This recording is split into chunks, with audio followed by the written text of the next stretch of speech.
चलो आ जाओ। Last last कौन सा क्वेश्चन किया था कल? लास्ट एकदम लास्ट में 10th। हाँ मतलब 10th मतलब कॉस्ट ऑफ रिटेन्ड अर्निंग्स ना, के आर वाला किया था हम लोग ने। ठीक है, तो के आर का वो जो मतलब जो कैलकुलेशन है, ठीक है, उसके अंदर पहले तो अगर कुछ भी नहीं दिया रहेगा अपने को, ठीक है, then K R will be equal to what? K R will be equal to what? K E. ठीक है, लेकिन अगर दो चीज का इंफॉर्मेशन दिया रहेगा, जैसे कौन सा इंफॉर्मेशन दिया रहेगा अपने को? ब्रोकरेज, और दूसरा था पर्सनल इनकम टैक्स। ठीक है, अगर ये दिया रहेगा then K R and K E both will not be same. ठीक है, तो ब्रोकरेज के वजह से अपने को क्या करना पड़ेगा? के ई को रिड्यूस करना पड़ेगा, और पर्सनल टैक्स के वजह से और भी तुम्हारा के ई रिड्यूस हो जाएगा। तो मैंने एक फॉर्मूला दिया था, अगर याद रहेगा तो, what was the formula? K E into what? Direct 1 minus tax था क्या? चेक करो। इट वॉज 1 माइनस ब्रोकरेज फिर इंटू 1 माइनस टैक्स। अच्छा, ये जो टैक्स है कौन सा टैक्स है? पर्सनल इनकम टैक्स है। ठीक है, तो ये क्वेश्चन में दिया रहेगा, तो पर्सनल इनकम टैक्स के हिसाब से हम लोग क्या करेंगे? के आर का कैलकुलेशन को चेंज कर देंगे। ठीक है, चलो अभी इसको related we will first do one question, then we will go for one more understanding of what you know of K R. Question number 13।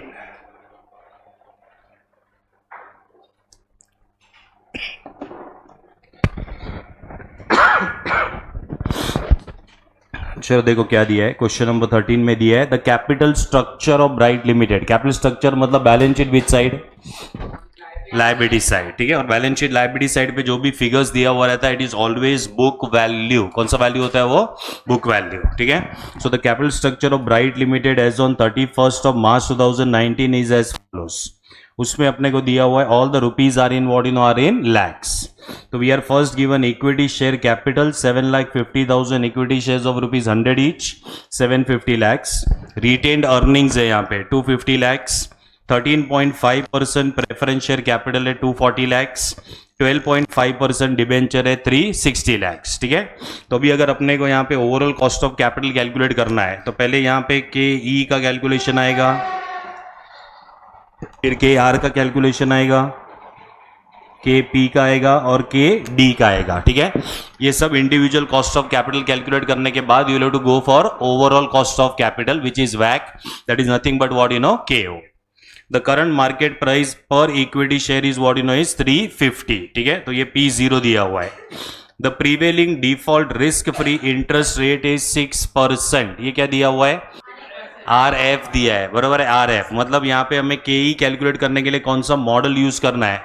हमें CAPM मॉडल यूज करना है। ठीक है, तो CAPM मॉडल का फॉर्मूला याद है ना तुम लोग को?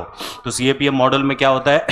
के E is equal to R F plus R M minus R F into beta. ठीक है, तो यहाँ पे देखो आर एफ दे दिया है, and the rate of return on market portfolio is what you know is 15%। ये क्या दिया हुआ है? R M. ठीक है, the beta of the company is 1.289। तो क्वेश्चन में बीटा भी दे दिया है। ये तीनों इंफॉर्मेशन को यूज करके we can easily calculate what you know calculate the K. Then corporate tax rate is what you know is 30%. The average tax rate of the shareholder is 25% and the brokerage cost is 2%. चलो अभी यहाँ पे देखो question में क्या दिया है मालूम है? एक तो पर्सनल इनकम टैक्स रेट दिया है, किसका? शेयर होल्डर का। ठीक है, और ब्रोकरेज भी दिया है अपने को 2%। तो मेरे को बताओ ये इंफॉर्मेशन किसके लिए यूज करेंगे? चलो किसके लिए यूज होएगा? के आर के लिए होएगा, बराबर है। तो उसके लिए पहले के ई लगेगा, तो के ई तो ऊपर मिल जाएगा अपने को। फिर वो के ई में हम लोग दो चीज एडजस्ट करेंगे, एक तो ब्रोकरेज एडजस्ट करेंगे, दूसरा personal income tax rate adjust करेंगे to calculate what you know calculate K R. And they have to, the average tax rate of the shareholder is 25% and brokerage is 2% that they have to pay while investing the dividends in alternative what in alternative securities. Required, calculate the weighted average cost of capital on the basis of book value weights. ठीक है, what is the meaning of book value weights? ये जो तुमको weights यहाँ पे जो amount दिख रहा है, ये अमाउंट के बेसिस पे क्या कैलकुलेट करके देना है? बैक का कैलकुलेशन करके देना है। ठीक है, तो पहले क्या क्या कैलकुलेट करना पड़ेगा बताओ जरा सीक्वेंस में? के ई, फिर के आर, फिर के पी, के डी। ठीक है, चलो तो वन बाय वन जो है पहले जो है हर एक का कैलकुलेशन करेंगे। So first you come down to, क्या वो कल का कुछ भी सेव नहीं हुआ है कि नया फाइल ओपन किया है? हुआ है ना? हाँ, चलो क्वेश्चन नंबर 13 फर्स्ट आएगा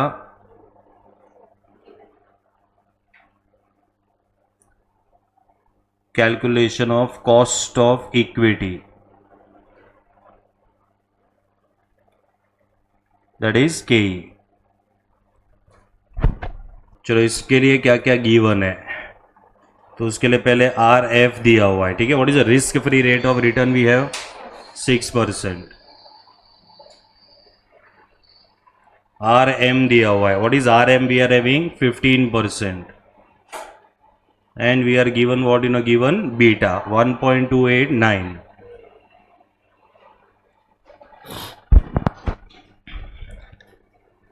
चलो KE will be equal to RF plus RM minus RF into beta.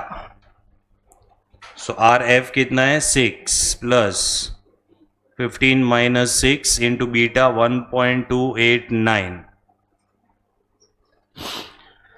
चलो पहले 15 माइनस 6 9 आएगा, 9 इंटू 1.289 प्लस क्या कर देंगे, प्लस 6 करेंगे, ठीक है. उस तरीके से करो.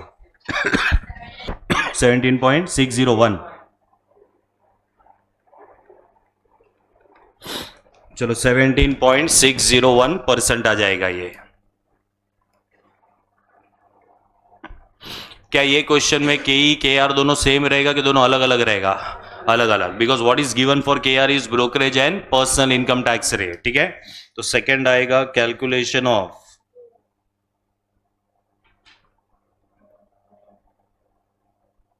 Cost of retained earnings, which is KR.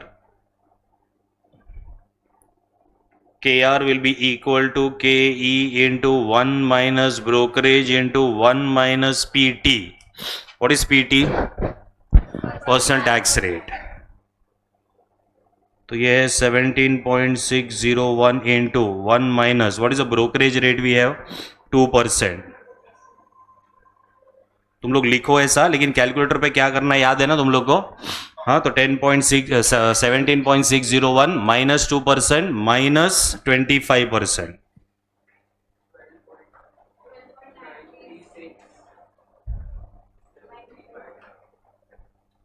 हो सके ना उतना 2 ही डेसिमल रखो रे. चलो 12.94%.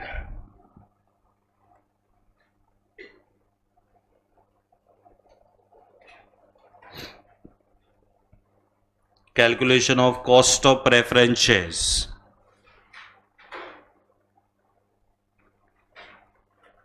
which is KP calculation.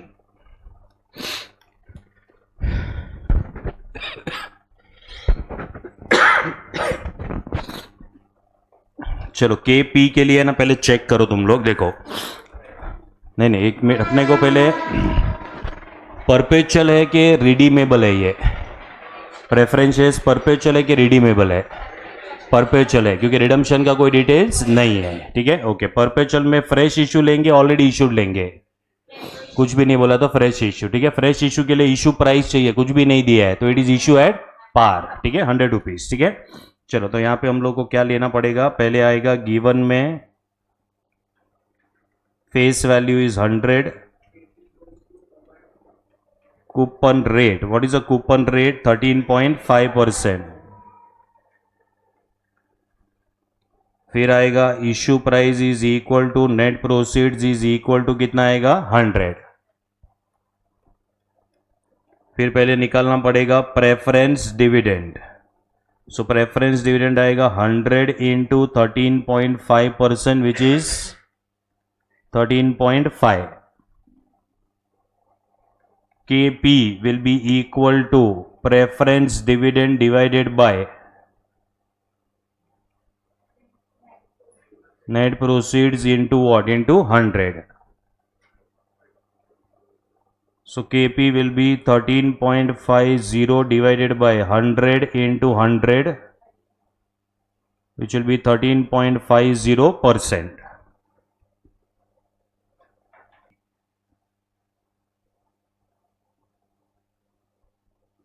So calculation of cost of debt, KD,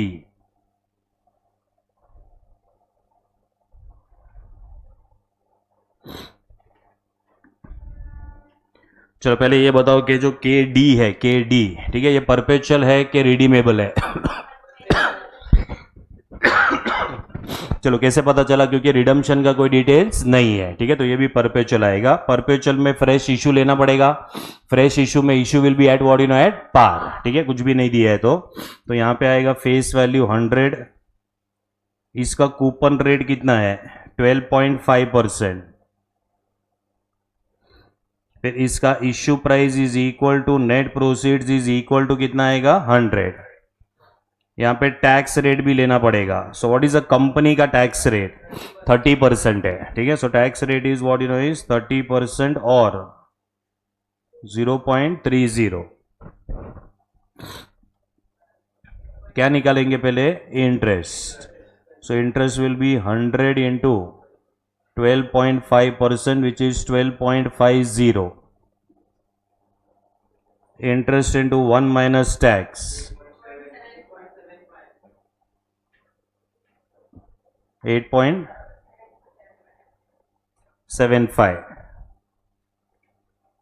के डी का फॉर्मूला आएगा interest into 1 minus tax upon what in upon net proceeds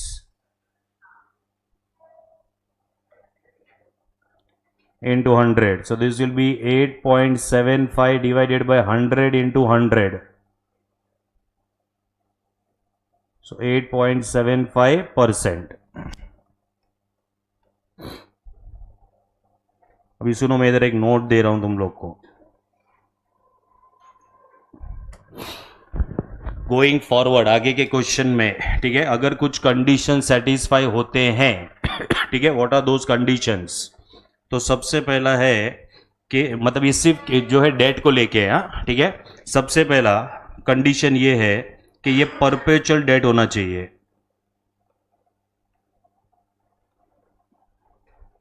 perpetual debt. Second, it has to be fresh issue at par with no FC. What is FC? Flotation cost, ठीक है। तो ये fresh issue at पार होना चाहिए और कोई भी flotation cost नहीं होना चाहिए, ठीक है।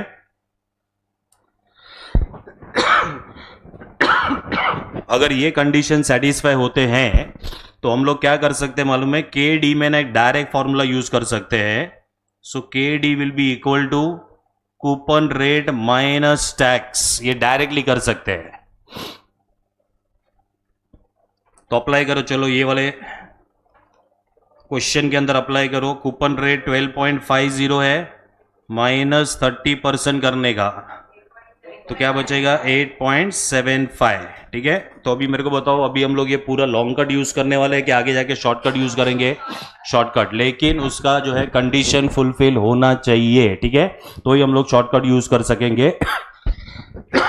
We can straight away take it what? Coupon rate minus what you know minus tax, ठीक है। तो इधर 12.5% माइनस 30% करोगे, स्ट्रेट अवे कितना आ जाएगा 8.75, ठीक है। चलो समझा, ये वाला पार्ट समझा, ठीक है। चलो तो अभी अपने पास जो है इंडिविजुअल कॉस्ट ऑफ कैपिटल आ चुका है। Now we can go for calculation of what? Weighted average cost of capital, ठीक है।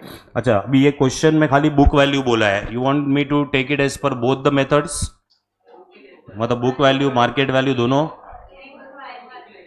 अच्छा, एक ही लेने का है। इसके लास्ट क्वेश्चन में मैंने दोनों करवाया था। मैं चाहता हूं ये क्वेश्चन में भी दोनों करो ताकि तुमको समझेगा, क्योंकि यहाँ पे के और के आर दोनों सेम नहीं है, ठीक है। तो मार्केट वैल्यू जो है ना इक्विटी का, उसको ब्रेक करना पड़ेगा दो पार्ट्स में, ठीक है। तो इसके लिए अगर दोनों करेंगे तो तुम्हारे लिए मतलब तुमको बेटर आइडिया आ जाएगा, लेकिन एग्जाम में जो बोला रहेगा वही करके आना, ठीक है। चलो तो पहला हम लोग यहाँ पे करेंगे। Fifth calculation is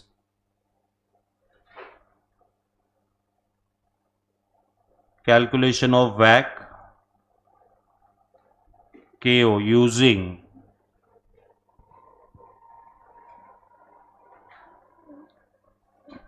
book value weights.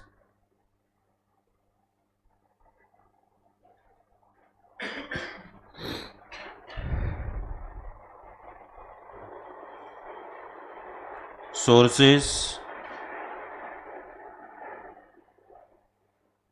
book value, cost of capital and cost.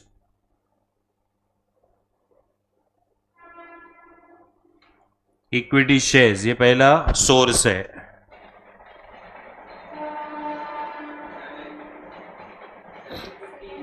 हाँ हाँ हाँ, चलो रिटेन अर्निंग्स ये 750 है, 250, फिर 13.5% प्रेफरेंस शेयर्स।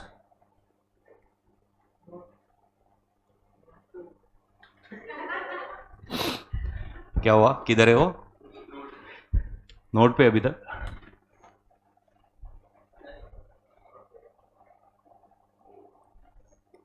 ये ले देख ले भाई।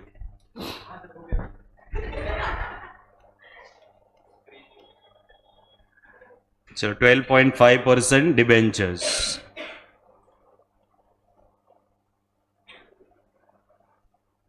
डिबेंचर कितना है 360, कितना है इसका टोटल कितना है 1600 आ रहा है, नहीं बताओगे?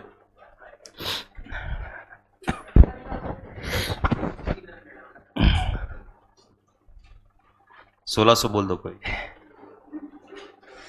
17.601%, फिर कितना था 12 पॉइंट,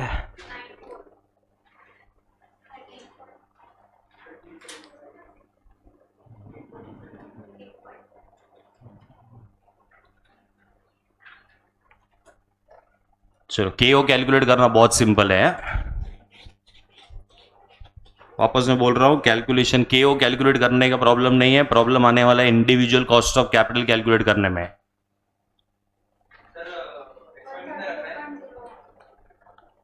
हाँ बेटा, लैक्स है ना, तो दो ही।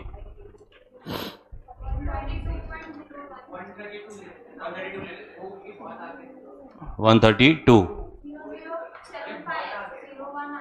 0075 हाँ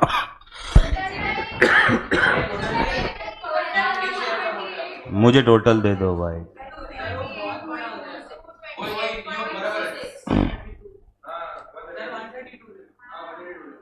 बहुत बड़ा क्यों हो जाएगा, 2 डेसिमल रखो ना भाई।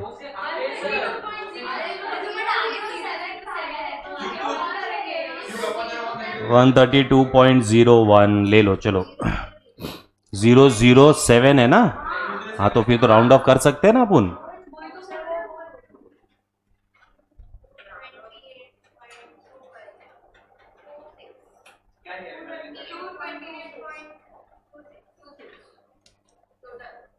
अच्छा अभी डायरेक्ट टोटल दे रहे हो 228.26।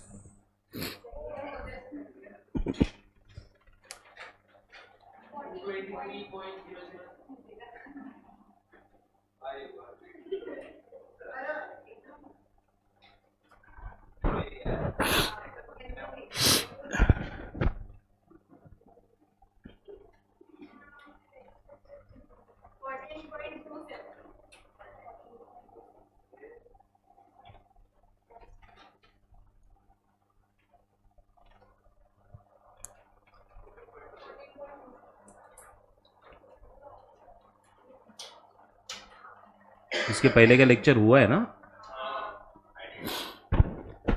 हाँ मतलब हुआ है ना, ऐसा पूछो। हाँ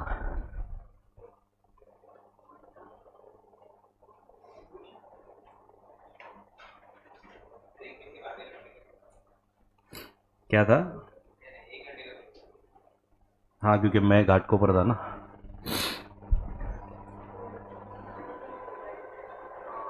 साढ़े 3 बजे छूट गए थे।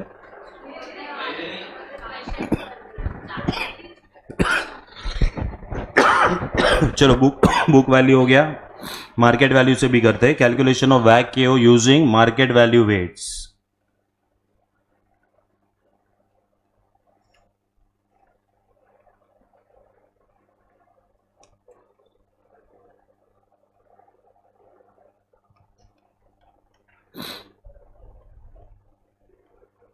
इधर कैलकुलेशन आएगा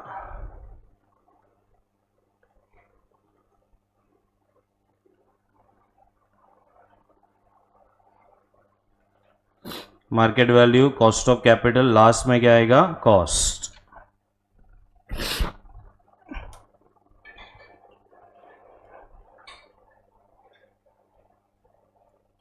चलो equity shares, you have to keep rupees in lakhs, बरोबर है। तो रुपीज इन लैक्स में इक्विटी शेयर कितना है भाई, इक्विटी शेयर चलो कितना लोगे, 7.5 होएगा ना, ठीक है। 7,50,000 मतलब 7.5 lakhs, ठीक है।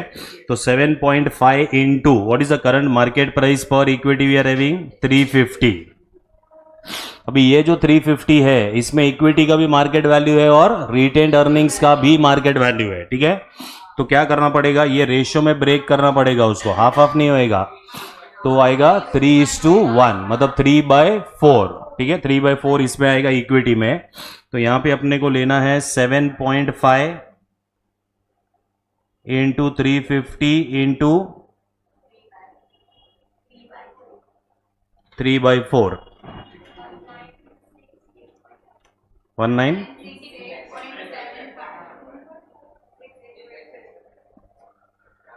1968.75।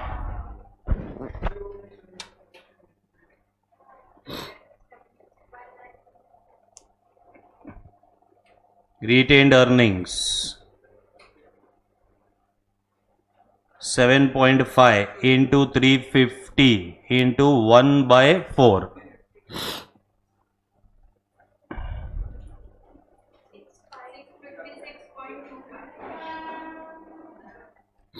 चलो 656.25।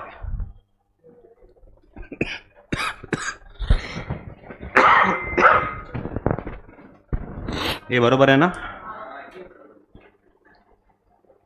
13.5% preferences,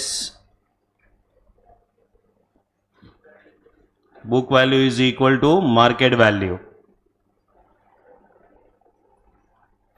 240 and 12.5% debentures, same book value is equal to market value।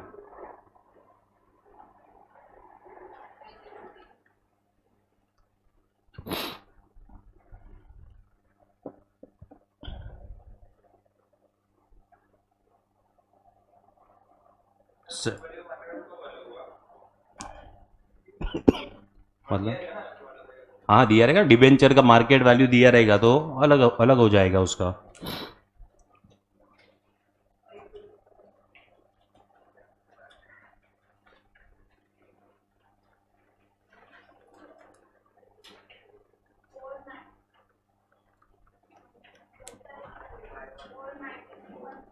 Market value का टोटल बोलो पहले। 3225 और कॉस्ट मिल गया टोटल 490। ये ऐसा क्यों अलग अलग नहीं आना चाहिए।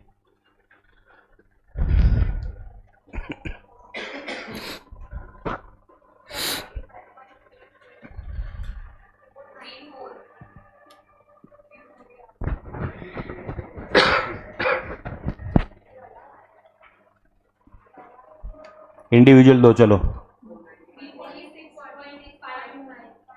346.84.92 40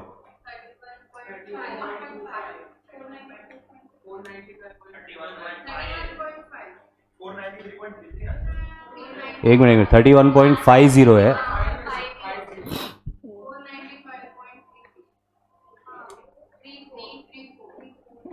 अभी ये जो टोटल है इसका टोटल मारो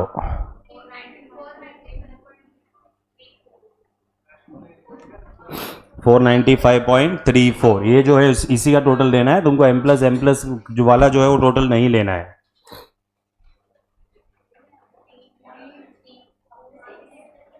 अभी इसमें भी अलग है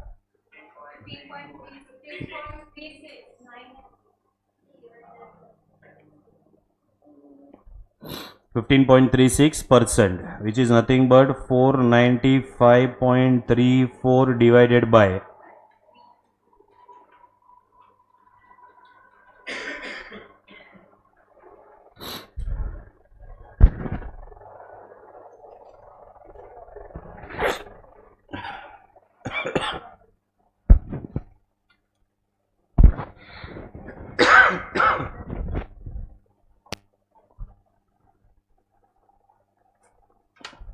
पेज नंबर बता दो।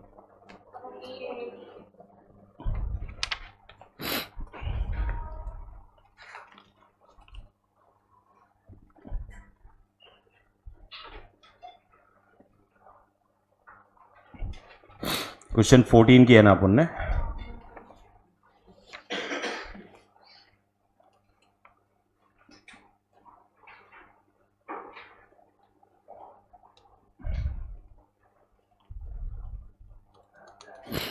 चलो क्वेश्चन नंबर 16 पे आ जाओ।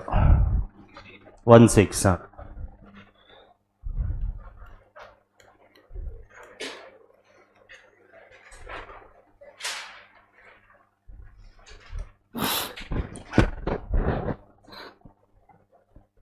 चलो मैं रीड करके दे रहा हूं, अभी तुमको ये क्वेश्चन पूरा सॉल्व करना है। हाँ ठीक है। Now following is a capital structure of RBT limited as on 31 March 2016। देखो क्वेश्चन के अंदर दो चीज दे दी है, बुक वैल्यू भी दिया हुआ है और मार्केट वैल्यू भी दिया हुआ है। ठीक है, क्योंकि मार्केट वैल्यू दे दिया है, तुम चेक करो इक्विटी का मार्केट वैल्यू है, फिर 11% प्रेफरेंस शेयर्स का मार्केट वैल्यू है एंड 14% डिबेंचर का भी मार्केट वैल्यू है। मतलब ये सब कुछ ऑलरेडी इश्यूड है, ये सब कुछ क्या है, ऑलरेडी इश्यूड है। ठीक है। अच्छा, फिर इक्विटी शेयर्स है, रिटेन अर्निंग्स है, 11% preference shares, 14% debentures. The market price of equity share is ₹40 per share and is expected that, underline करो expected that, what do you mean by expected, मतलब पास का डिविडेंड के फ्यूचर का, future का। तो ये जो ₹4 दिया है ये क्या दिया है, D1 दिया हुआ है। ठीक है। अच्छा अभी यहाँ पे D1 दिया है, मतलब अपने को गॉर्डन्स मॉडल यूज करना पड़ेगा। The dividend per share is expected to grow at the rate of 8% every year। क्या ये 8% क्या है, अरे बोलो, जी है। ठीक है। Growth rate. Income tax rate applicable to the company is 40%, ये कंपनी का टैक्स रेट है। And the shareholders personal income tax rate is what, 20%। ठीक है, मतलब ये तुम लोग को पीटी दिया हुआ है। ठीक है, तो अगर पर्सनल टैक्स दिया रहेगा तो मेरे को बताओ क्या केई और केआर दोनों सेम रहेगा कि अलग अलग आएगा, अलग अलग। ये क्वेश्चन में ब्रोकरेज नहीं है, खाली क्या दिया हुआ अपने को, पर्सनल टैक्स रेट है। ठीक है। Then you are required to calculate the cost of capital for each source of capital. ठीक है, मतलब K E, K R, K P and what you know and K D. ठीक है, पहले each source of capital है, then weighted average cost of capital on the basis of book value weights, and then weighted average cost of capital on the basis of market value weights. ठीक है, तो ये अपने को जो है full fledge question solve करना है। ओके, पहले मैं तुमको इंडिविजुअल कॉस्ट ऑफ कैपिटल जो है कैलकुलेट करके देता हूं, then you calculate book value market value के हिसाब से केओ का कैलकुलेशन। ठीक है, चलो आ जाओ क्वेश्चन नंबर 16।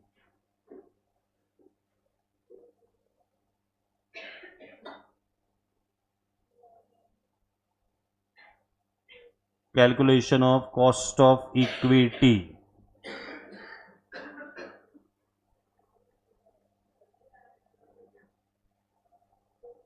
चलो क्या क्या अपने को दिया हुआ है इसके अंदर, D1 is how much, 4, G is equal to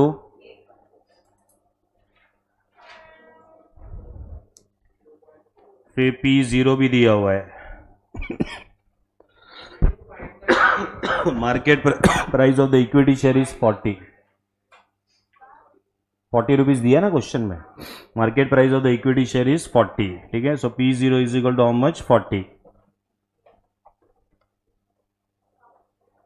KE will be equal to D1 upon P0 plus G। याद है ये अपन ने कल ही किया हुआ है। 4 divided by 40 plus 0.08, 18% आएगा। 0.10 plus 0.08 will give you 0.18 which is 18%। Second, calculation of cost of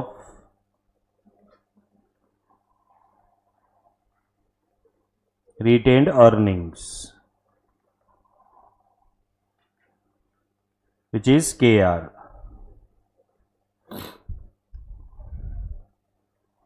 KR will be equal to KE into 1 minus PT, that is person tax. बस, ब्रोकरेज नहीं है इसमें. What is the personal tax rate? 20%. So तुमको 18 minus 20% करना है.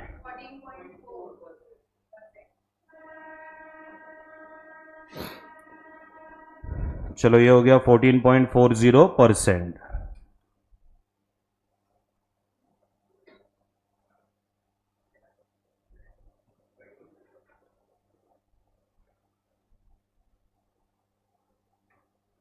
Calculation of cost of preference shares.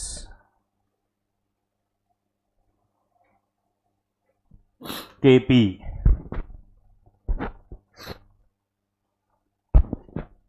चलो already issued के fresh issue. Already issued market value दिया हुआ है क्वेश्चन के अंदर. ठीक है, तो ऑलरेडी इश्यूड आएगा. तो देखो क्या करना पड़ेगा मालूम है. उसका बुक वैल्यू कितना है चेक करो पहले. प्रेफरेंस का 7 lakhs. What is the market value we are having? 9 lakhs. ठीक है. अच्छा अभी यहाँ पे क्योंकि टोटल में दिया है तो मैं टोटल में इसका कैलकुलेशन कर रहा हूं. तो how the calculation will be, तो K P will be equal to preference dividend upon market value into क्या करेंगे into 100. How we will calculate the preference dividend? तो preference dividend का जो कैलकुलेशन हो तो फेस वैल्यू के ऊपर होएगा. ठीक है. So what is the face value we are having? 7 lakhs into 11%. This will be divided by 9 lakhs.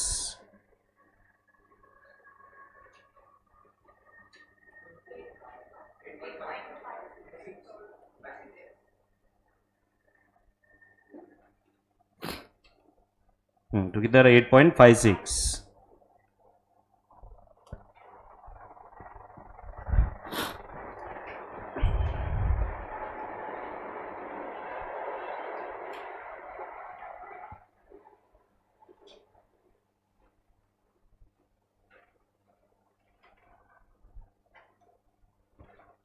Fourth आएगा कैलकुलेशन ऑफ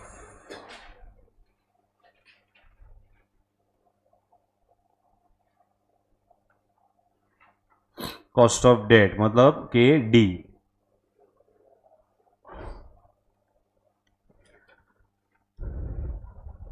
परपेचुअल रिडीमेबल,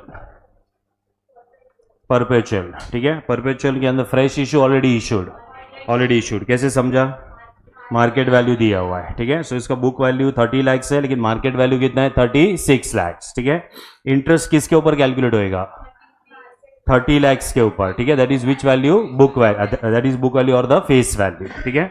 अच्छा तो भी मैं यहाँ पे ना इसमें भी मैं डायरेक्टली लिख रहा हूं. So I am writing K D is equal to interest into 1 minus tax divided bye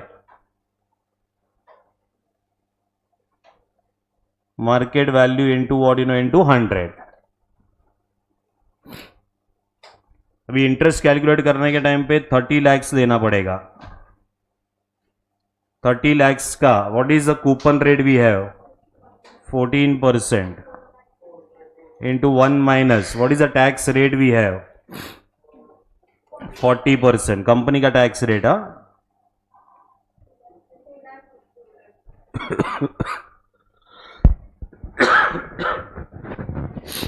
चलो this will be divided by market value. What is the market value we have? 36 lakhs.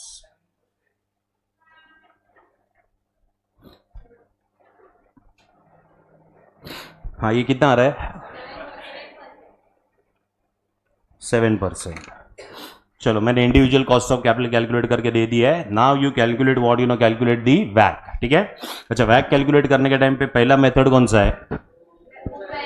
Book value. ठीक है. दूसरा method कौन सा है?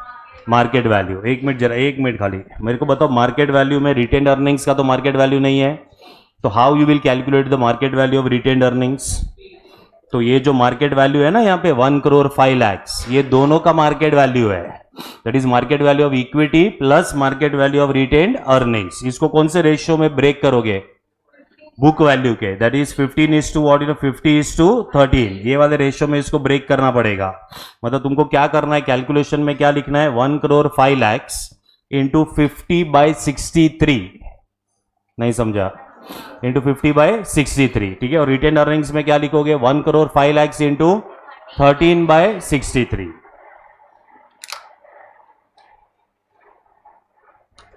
चलो गड़बड़ नहीं करना।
बोलो तुम लोग।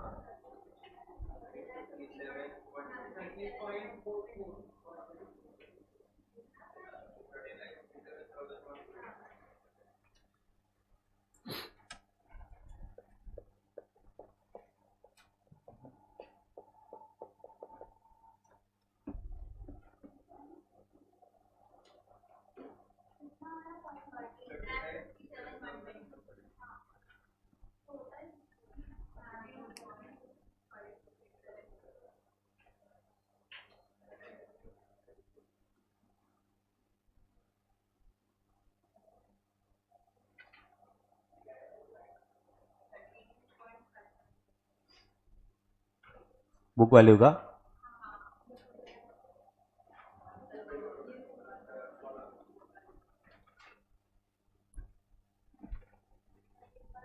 13.57, ये बुक वैल्यू का है।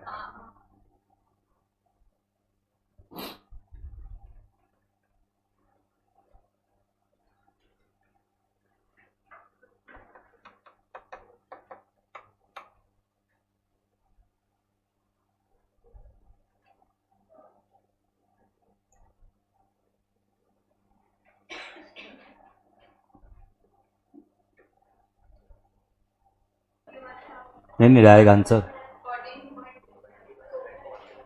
27।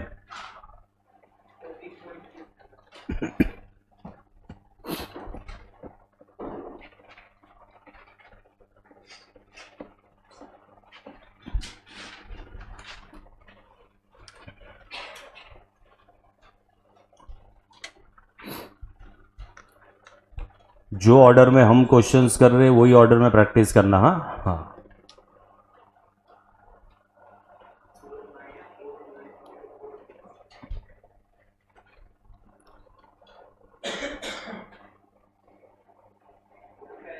ये चलो ऑनलाइन चेक करो तुमको आया है क्या।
हुआ? चलो question number 8।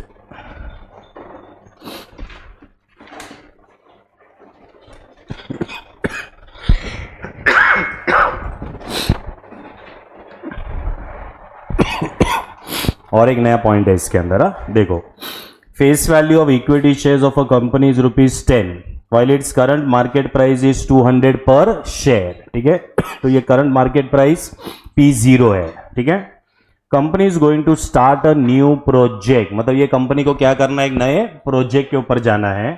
And is planning to finance it partially by new issue and partially by what you know by retained earnings. ठीक है, मतलब जो है उसके अंदर कुछ तो भी पोर्शन जो रहेगा उसके लिए वो लोग इक्विटी शेयर्स को इशू करेंगे, बाकी का अमाउंट ये लोग किधर से लेंगे, from retained earnings. You are required to calculate the cost of equity shares as well as the cost of retained earnings if the issue price will be 190 per share। मतलब जो नया शेयर इशू होएगा उसका issue price कितना दे दिया question में, 190, and the flotation cost will be ₹5 per share।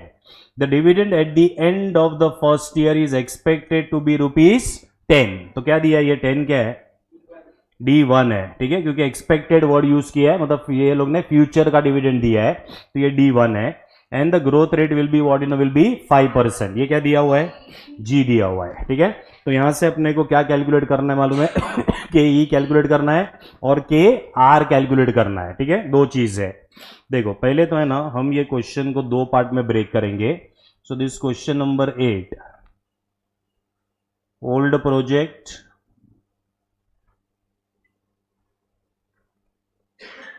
and new project।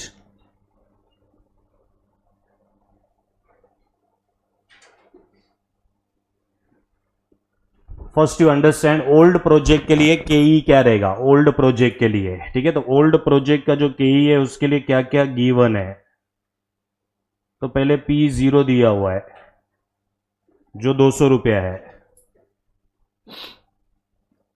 फिर दिया हुआ है D1 is how much 10 rupees, फिर G दिया हुआ है, so what is G, 5%।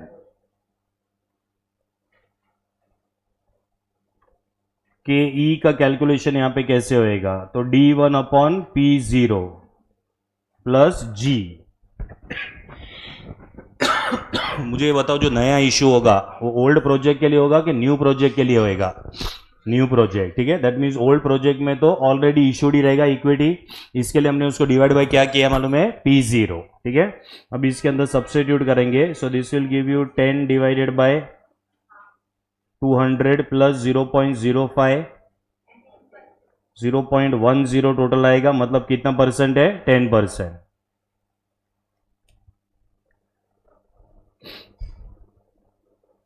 Old project में KR will be equal to KE which will be equal to 10%। क्यों ये दोनों को सेम रखा है, क्योंकि ब्रोकरेज नहीं है और पर्सनल इनकम टैक्स नहीं है। ठीक है, तो KR will be equal to what you know equal to KE।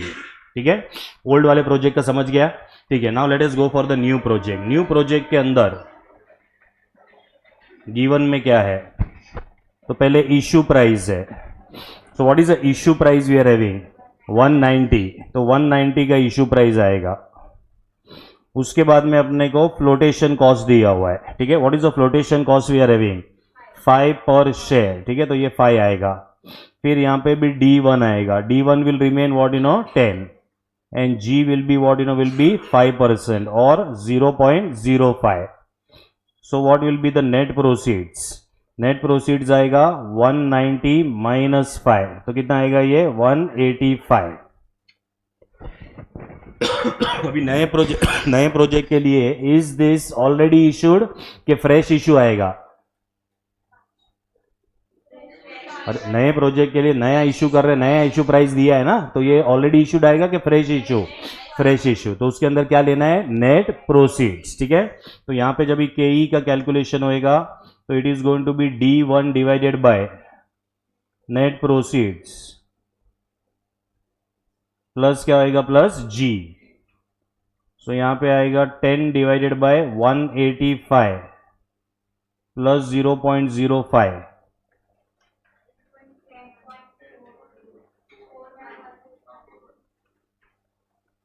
10.41।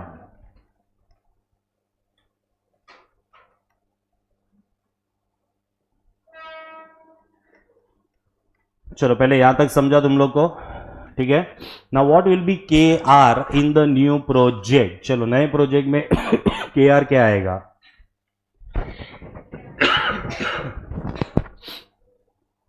क्योंकि जो नया प्रोजेक्ट है ना उसमें खाली इक्विटी नहीं यूज होने वाला है, उसमें रिटेन्ड अर्निंग्स भी यूज होएगा, ठीक है। तो मेरे को बताओ कि यहाँ पे के आर जो रहेगा वो क्या रहेगा, same as what you know, same as K E, ठीक है। लेकिन सुनो इधर इंस्टीट्यूट क्या बोलता है मालूम है, इंस्टीट्यूट बोल रहा है कि जब भी तुमने नया के ई कैलकुलेट किया, बराबर है, नया कैलकुलेट के ई करने के टाइम पे हम लोग नेट प्रोसीड्स लेंगे। यहाँ पे क्या लेंगे, नेट प्रोसीड्स, ठीक है। इसके लिए तुमने यहाँ पे 5 रुपीज माइनस किया है when we calculated what you know calculated K E. But institute का ये ओपिनियन है कि जब भी हम के आर का कैलकुलेशन करेंगे सेम सिचुएशन में, तो रिटेन्ड अर्निंग्स के लिए कोई फ्लोटेशन कॉस्ट नहीं लगता है। There is no flotation cost for what, retained earnings, ठीक है। तो इन दैट केस यहां पे के आर कैलकुलेट करने के लिए एक अलग फॉर्मूला दिया हुआ है। That formula is D1 upon what you know upon issue price plus G आएगा यहाँ पे, ठीक है। So what is the difference between, जो हम लोग ने फर्स्ट फॉर्मूला यूज किया उसमें नेट प्रोसीड्स दिया है, लेकिन यहाँ पे हम लोग ने इश्यू प्राइस दिया है। ऐसा क्यों किया हम लोग ने, क्योंकि रिटेन्ड अर्निंग्स में क्या एप्लीकेबल नहीं होता है, flotation cost, right. So it is going to be divided by only what you know, only the issue price, ठीक है। तो ये सिचुएशन में ना ही ब्रोकरेज है ना ही पर्सनल इनकम टैक्स रेट है, फिर भी के आर चेंज होगा, फिर भी के आर क्या होगा, चेंज, ठीक है। अच्छा क्यों चेंज होएगा, ये फ्लोटेशन कॉस्ट के वजह से चेंज हो जाएगा, ठीक है। तो यहाँ पे D1 कितना है तुम्हारा 10 will be now divided by 190 plus 0.05,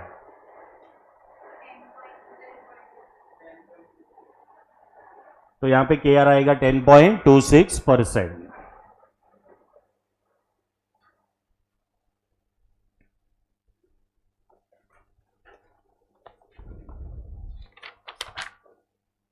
चलो कंफर्टेबल था।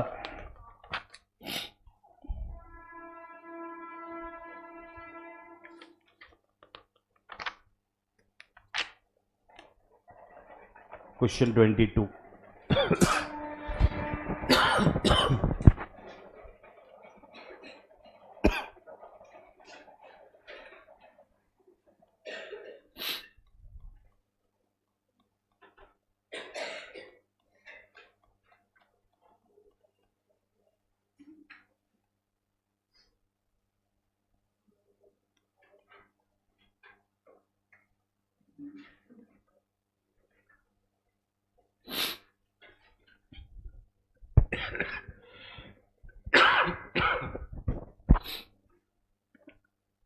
चलो अभी ऐसे टाइप का क्वेश्चन 2-3 बार एग्जाम में आ चुका है। हाँ ये no see ABC private limited wishes to raise additional finance of ₹30 lakhs, मतलब कितना पैसा चाहिए लोग को नया 30 lakhs, ठीक है, for purchasing a machine.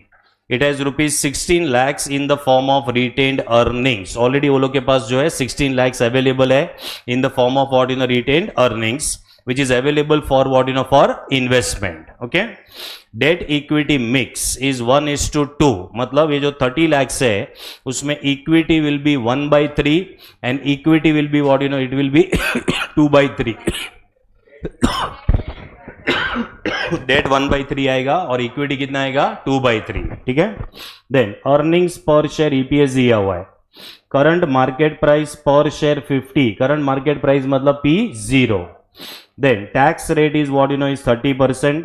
Dividend pay out मतलब ये लोग ने जो अर्निंग्स है ना यहाँ पे कितना कमाया लोग ने, उसमें से कितना परसेंटेज बांट देंगे 50%, ठीक है। सो 10 का 50% will give you dividend per share, जो 5 रुपीज पर शेयर आएगा, ठीक है।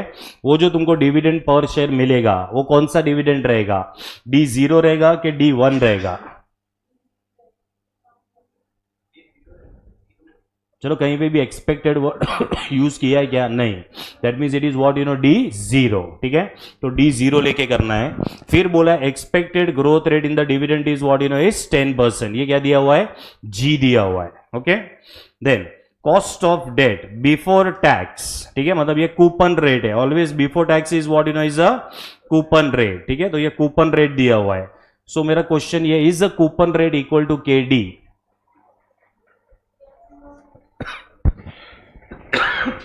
चलो कूपन रेट और केडी सेम होता है कि अलग अलग होता है? अरे अलग अलग ही आएगा ना. इंटरेस्ट इनटू 1 माइनस टैक्स वाला फॉर्मूला यूज होता है उसके अंदर, बराबर है. तो can your coupon rate be equal to what equal to K D? No. ठीक है, तो ये लोग बोल रहे हैं कि 6 लाख तक है ना डेट, 6 लाख तक coupon rate will be 12% and beyond 6 lakh the coupon rate will be how much? Will be 15%. Okay, इतना क्वेश्चन है. अभी रिक्वायरमेंट दिया हुआ है. तो you are required to determine the pattern for raising the additional finance. मतलब ये 30 लाख रुपया लोग कहां से, किसके पास से कितना लेंगे, ये अपने को पूरा ब्रेक करके देना है अपने को. ठीक है, उसको बोलते हैं pattern for raising additional finance. assuming that the firm intends to maintain the existing debt equity mix. ठीक है, मतलब वो 1:2 का रेशियो अपने को मेंटेन करना है. ओके, ये पहला रिक्वायरमेंट है. Second is to determine the post tax average cost of additional debt. ठीक है, मतलब तुम्हें एवरेज के डी निकाल के देना है. ठीक है, यहां पे ना 2 डेट आएगा. एक जो डेट रहेगा उसका कूपन रेट कितना रहेगा? 12%. दूसरा जो डेट रहेगा उसका कूपन रेट कितना रहेगा? 15%. ये दोनों का एवरेज निकालोगे तो क्या मिल जाएगा? Average K D. Then to determine the cost of retained earnings and the cost of what cost of equity, K R K E दोनों का कैलकुलेशन करना है. देन ये सब हो जाने के बाद to compute the overall weighted average after tax cost of additional finance, मतलब के ओ का कैलकुलेशन करके देना है. ठीक है, तो यहां पे जो है ये फुल फ्लेज क्वेश्चन है. इसमें सब कुछ कैलकुलेट करने के बाद लास्ट में they are asking to calculate what K O. Right, चलो तो अभी सबसे पहले हम लोग इसको ब्रेक करेंगे. That is called as pattern of raising the finance.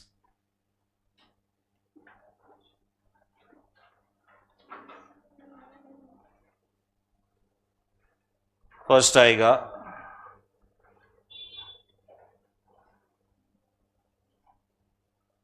Pattern of raising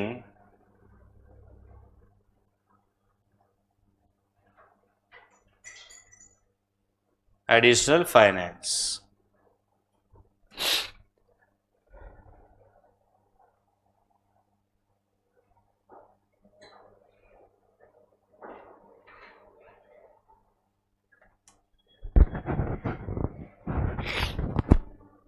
चलो, what is the requirement of the funds?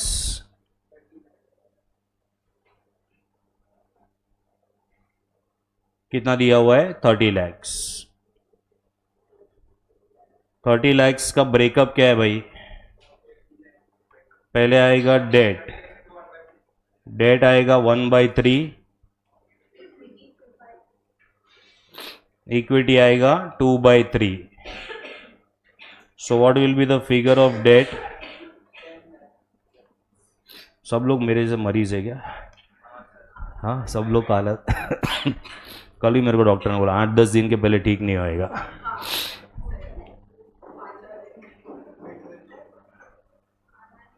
Climate की वजह से.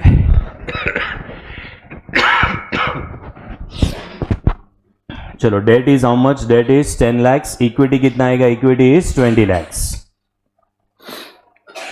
अभी जो डेट है ना, डेट इसमें ब्रेकअप होएगा और इक्विटी में भी ब्रेकअप होएगा. अच्छा, डेट में क्या बोला है क्वेश्चन के अंदर? ये लोग बोल रहे हैं कि अप टू 6 lakhs अपने को 12% पे अपने को डेट मिल जाएगा और 6 lakhs के ऊपर 15% पे डेट मिलेगा. ठीक है, तो अपने पास टोटल डेट कितना है? 10 लाख है. तो इसको नाम देना पड़ेगा डेट 1. इसका अमाउंट आएगा 6 लाख.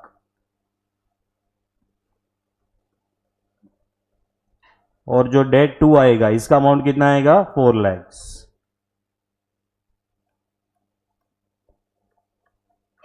इसका कूपन रेट कितना है? कूपन रेट 12% और इसका कूपन रेट 15%. चलो समझा ये? ठीक है, फिर इक्विटी में 20 लाख है अपने पास। इक्विटी में 20 लाख में से ना रिटेन्ड अर्निंग्स है अपने पास। What is retained earnings amount? 16 lakhs। तो बाकी का नया शेयर्स होएगा। हाँ, सो बाकी का आएगा new shares, equity shares.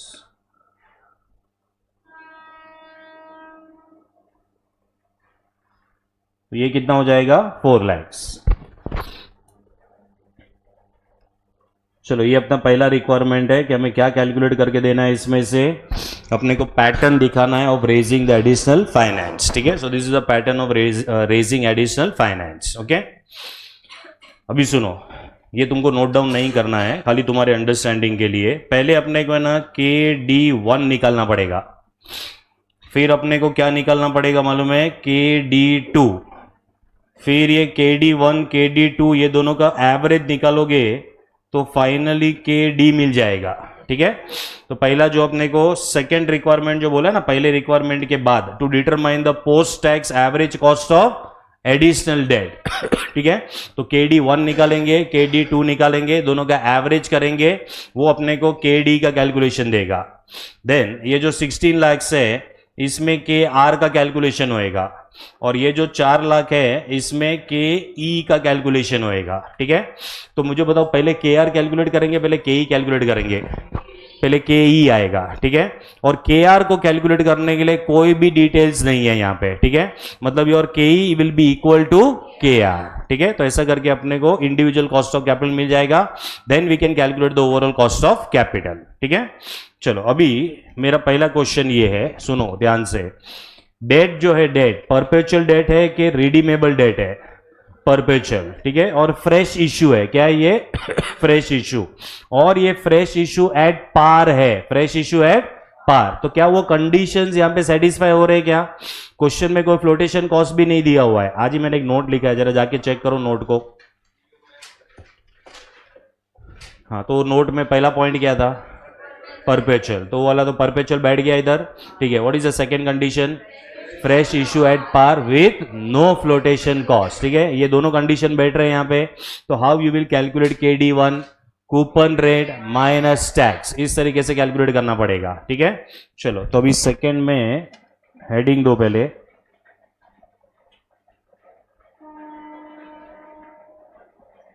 Calculation of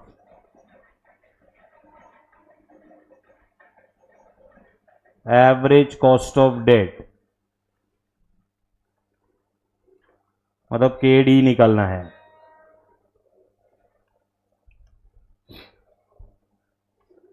इसके अंदर फर्स्ट आएगा KD1,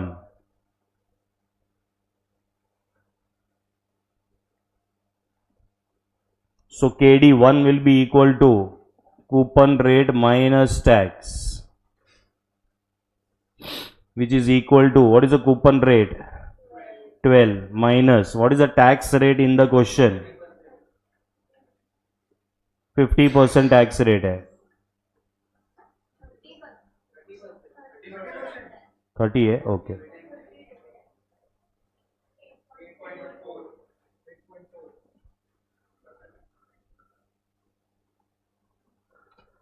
चलो 8.4। Second KD2, coupon rate minus what, you know, minus tax, 15 minus 30%, 10.50%।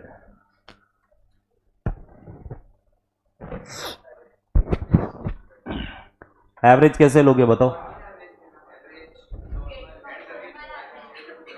Normal average के weighted average? It is always weighted average, क्योंकि दोनों का अमाउंट अलग अलग है। How you can use simple average? किधर दिया क्वेश्चन में? ऐसा बोला है नॉर्मल एवरेज यूज करो, एवरेज बोला है। एवरेज बोला है मतलब वेटेड ही लेने का, क्योंकि दोनों का अमाउंट सेम नहीं है ना भाई। क्योंकि एक डेट का अमाउंट कितना है? 6 लाख है और दूसरे का अमाउंट कितना है 4 लाख, तो कैसे बैठेगा इसमें simple average? It has to be what in has to be weighted average, ठीक है। अभी वेटेड एवरेज कैसे कैलकुलेट करने का, तो वो भी सिंपल है, कुछ भी नहीं लिखना है,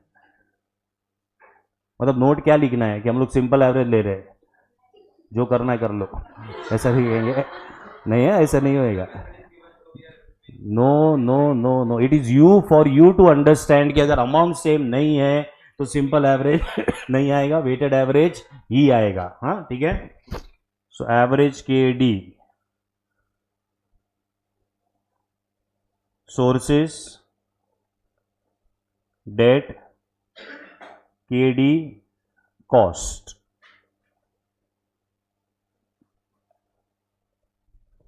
सपोज दोनों 3 लाख होता था तो हाँ, तो वेटेड एवरेज सिंपल एवरेज का आंसर सेम आएगा, ठीक है। In that case you can go for what, go for simple average, हाँ, प्रपोर्शन सेम रहेगा। तो डेट 1 डेट 2, डेट 1 6 लाख है, डेट 2 4 लाख है, टोटल डेट है 10 lakh.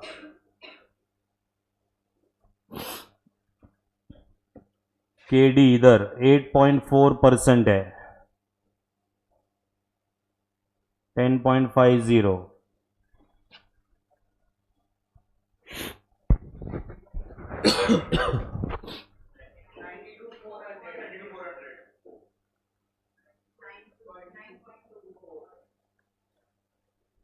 so average KD is 92,400 divided by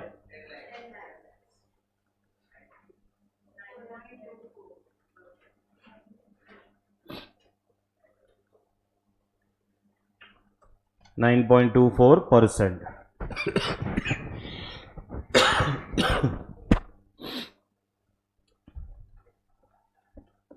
समझाइए।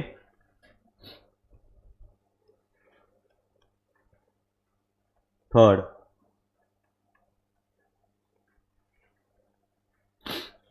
Calculation of cost of equity पहले होएगा,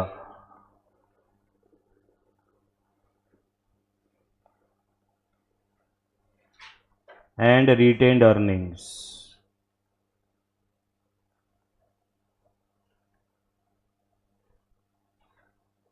KR।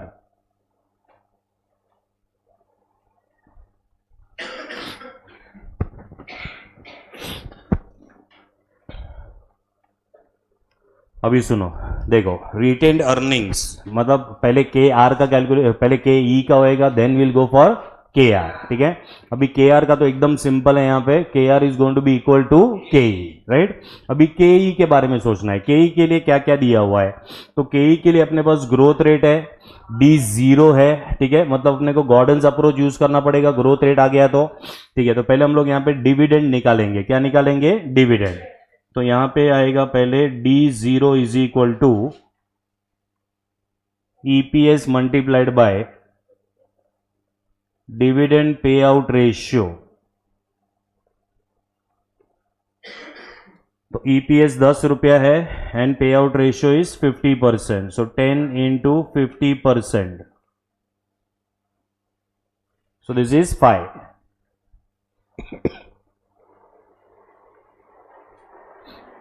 Growth rate कितना परसेंट है, ग्रोथ रेट का 10%।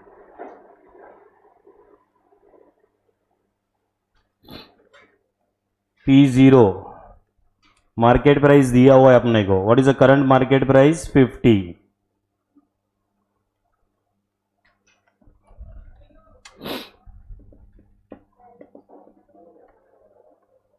तो पहले D1 का कैलकुलेशन लगेगा, so D1 is going to be equal to D0 into 1 plus G।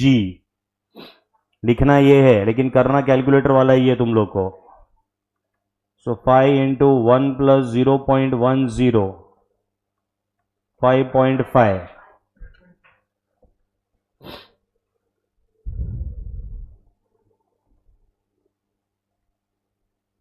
KE will be equal to D1 upon net proceeds plus G। अच्छा, यहां पे जो प्राइस है ना, एग्जिस्टिंग प्राइस, वही तुम्हारा नेट प्रोसीड्स हो जाएगा।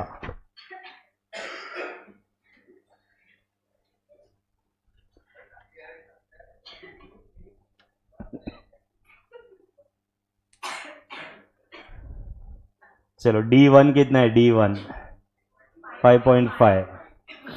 अभी एग्जिस्टिंग मार्केट प्राइस 50 रुपया है, तो नए शेयर्स भी कितने में इश्यू करने पड़ेंगे, 50 रुपीज। ठीक है, इसके लिए जो प्राइस ऑफ द शेयर है उसको नेट प्रोसीड ले रहे हैं, सो this will be divided bye 50 plus क्या आएगा यहाँ पे 0.10, कितना आ रहा है 21%।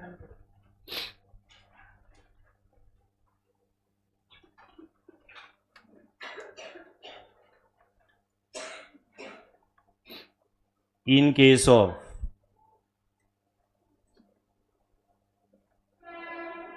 no additional information,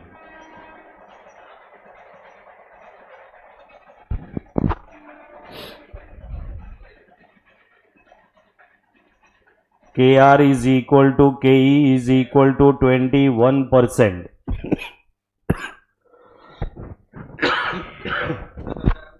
क्या कंटिल ना, मेरे पास भी एक अच्छा वाला है।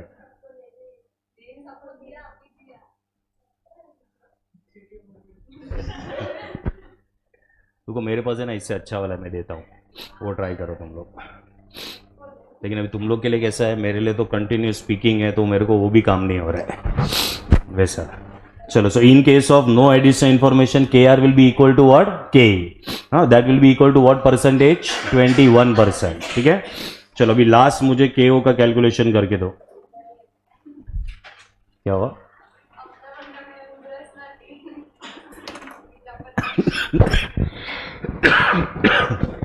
इट इज नॉट, ये कोविड नहीं है, किसी को टेंशन मत ले। मेरे तो रोड पे सब बिल्डिंग का है ना रीडेवलपमेंट चल रहा है, सब बिल्डिंग का, 1-2 बिल्डिंग छोड़ के मेरे रोड पे, तो उसके वजह से ज़्यादा है, उसके वजह से ज़्यादा है। लेकिन मेरे रोड पे तो सब बिल्डिंग है, ऑलमोस्ट 2-3 बिल्डिंग है, देवीदयाल रोड, उधर तो सब बिल्डिंग अंडर यही है, कंस्ट्रक्शन ही है पूरा लाइन में, इसके लिए ऐसे। चलो ये वैक कैलकुलेट कर, आंसर बोलो। 17 के 30, 17.08। मुझे खाली एक रीकन्फर्म करना है, सोर्स में क्या लिया, सोर्स में इक्विटी शेयर्स, रिटेन अर्निंग्स, और खाली डेट लेना चाहिए था, क्योंकि अब तुम्हारे पास एवरेज है ना, एवरेज KD है, हाँ तो खाली डेट ले लोगे तो भी चलेगा। हाँ, इक्विटी का वैल्यू कितना है, 4 lakh, retain earning 16 lakh, debt कितना आएगा 10 लाख। हाँ, ये कितना परसेंट है 21, ये भी 21, ये एवरेज लेना, एवरेज 9.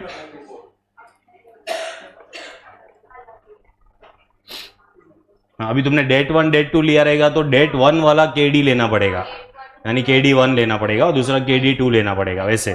ठीक है, अभी बताओ KO कितना बोला तुम लोग ने 17.08। ठीक है, चलो कंफर्टेबल जा रहा है ना इधर तक क्वेश्चन। अभी 1-2 क्वेश्चन लास्ट में थोड़ा दिमाग खराब कर देगा खाली, ठीक है, बाकी का जो रहेगा मोर और less it will be comfortable only.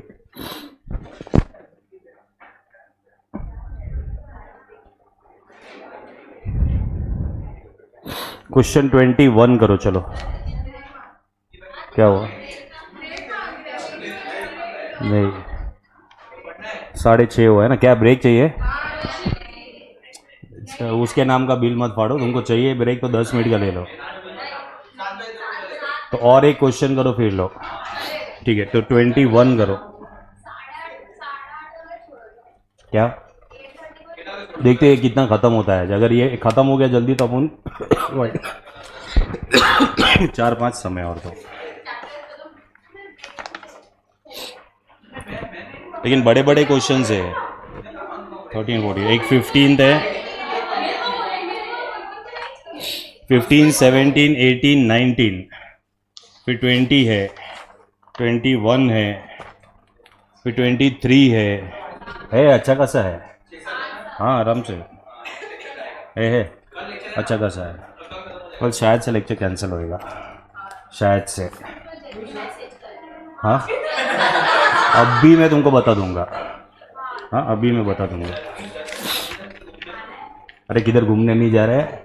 तो डॉक्टर बोला 3-4 दिन आराम कर। मेरा 3-4 दिन तो नहीं मिलेगा। अरे कल का दिन बहुत गंदा था। कल मैं गिर गया वापस से तो वो भी लग गया। ज़्यादा नहीं लगा है।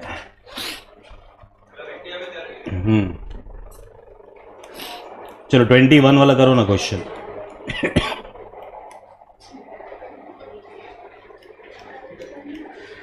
हाँ ना, it is a similar question जो हमने अभी किया। हाँ सिमिलर क्वेश्चन है। 15-20 मिनट्स में हो जाना चाहिए। अभी जो हमने क्वेश्चन किया ना सेम वैसा तुमको करना है। ठीक है, सेम वैसा ही क्वेश्चन है।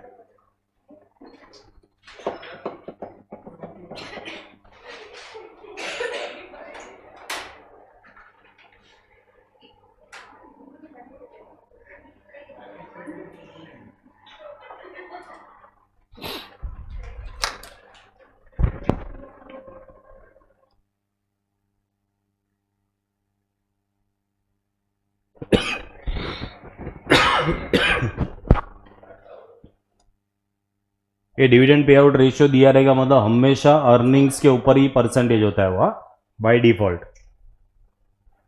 तुम लोग रेशियो रिवाइज कर रहे हो, उसमें डिविडेंड पे आउट रेशियो किया है अपन ने। हाँ उसका फॉर्मूला है डीपीएस अपॉन ईपीएस इंटू 100।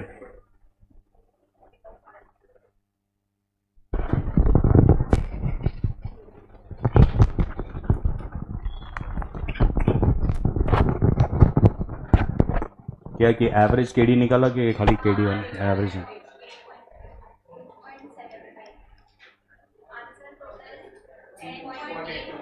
एक मिनट पहले एवरेज केडी दो। 8.75। फिर के ई,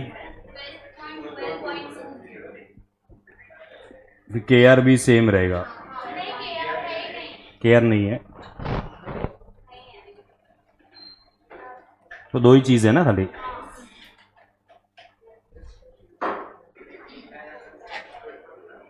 के ओ आएगा 20।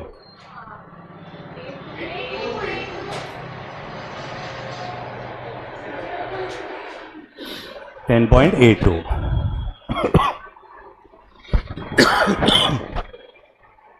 चलो इजी था ना ये। ठीक है, अभी एक छोटा सा ब्रेक ले लो, फिर थोड़े अच्छे और क्वेश्चंस है। नहीं लेक्चर नहीं रहेगा कल, पक्का पक्का मैं बोलता हूँ फिर भी।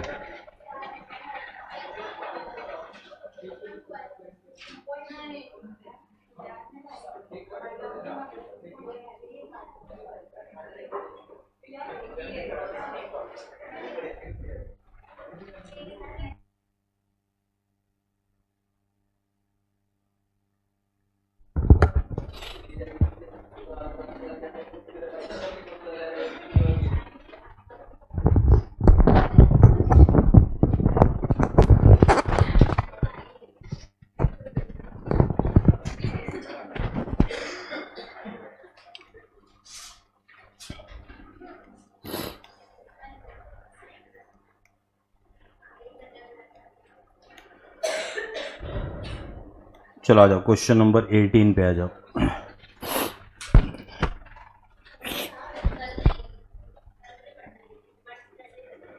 Now see here, PQR Limited has the following capital structure at book value। मतलब तुमको कैपिटल स्ट्रक्चर दिया हुआ है। कैपिटल स्ट्रक्चर ऑब्वियस बात है, बैलेंस शीट का लायबिलिटी साइड हमेशा बुक वैल्यू ही होता है। तो इनके कैपिटल स्ट्रक्चर में लायबिलिटी साइड पे इक्विटी शेयर कैपिटल है, 10% प्रेफरेंसेज है, 9% डिबेंचर्स है एंड 9.5% टर्म लोन्स है। ठीक है, टर्म लोन का मतलब always it is long term loan. ठीक है, तो यहाँ पे जो 9.5% टर्म लोन है ये लॉन्ग टर्म लोन है।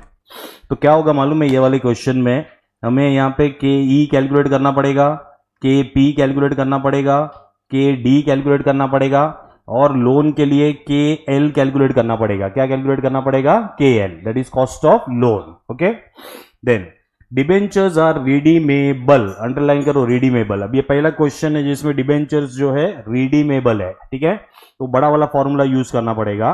So the debentures are redeemable after 3 years, so 3n is equal to what, you know, n is equal to 3 and being currently quoted at rupees 980 per debenture in the market. So can you tell me 980 क्या दिया हुआ है? Debentures are currently quoted in the market at 980, मतलब 980 market value है, ठीक है। तो ये फ्रेश इशू है कि ऑलरेडी इशूड है? ऑलरेडी इशूड, ठीक है। अब इसमें रिडम्पशन वैल्यू नहीं दिया हुआ है, तो it is going to be redeemable at par, ठीक है, एट पार करके लेना है। Then preference shares are also redeemable after what, in after 5 years. So preference shares may be, it is what, you know, it is redeemable preference shares and currently selling at 98.50 per share, ठीक है। तो ये भी अपने को market value दिया हुआ है, n is equal to 5 years and यहाँ पे भी रिडम्पशन वैल्यू नहीं दिया है, तो it will be redeemable at par, ठीक है। The current market price of one equity share is 75, the risk free interest rate is 6.25%। क्या दिया हुआ है? RF दिया है। अभी RF दिया है मतलब कौन सा मॉडल यूज करना है? CAPM मॉडल, ठीक है। सो RF दे दिया है। The market portfolio return is 15.25, RM दिया हुआ है, ठीक है। And the beta of the company is how much? 1.93, ठीक है। तो CAPM मॉडल का सब डिटेल्स है, तो इससे अपने को KE मिल जाएगा, okay. Then the applicable income tax rate for the company is 35%. You are required to calculate the cost of the following using market value as what, you know, as weights, ठीक है। तो अपने को KE बोला है, KP बोला है, KD बोला है, KL बोला है। ये सब करने के बाद में ओवरऑल कॉस्ट ऑफ कैपिटल का कैलकुलेशन करेंगे, that is what, you no, KO, ठीक है। तो वन बाय वन हर एक का कैलकुलेशन करेंगे, फिर ओवरऑल कॉस्ट ऑफ कैपिटल पे जाएंगे, ठीक है। राइट डाउन, चलो।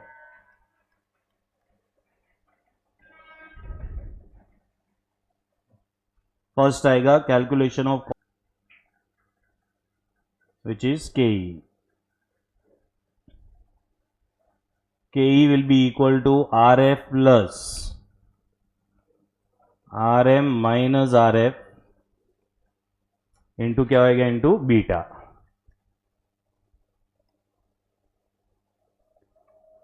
RF कितना दिया है क्वेश्चन में? 6.25 plus 15.25 minus 6.25 into beta is 1.93,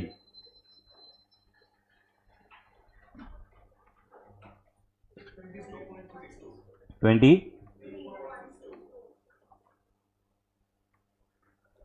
चलो KE आ जाएगा 23.62%।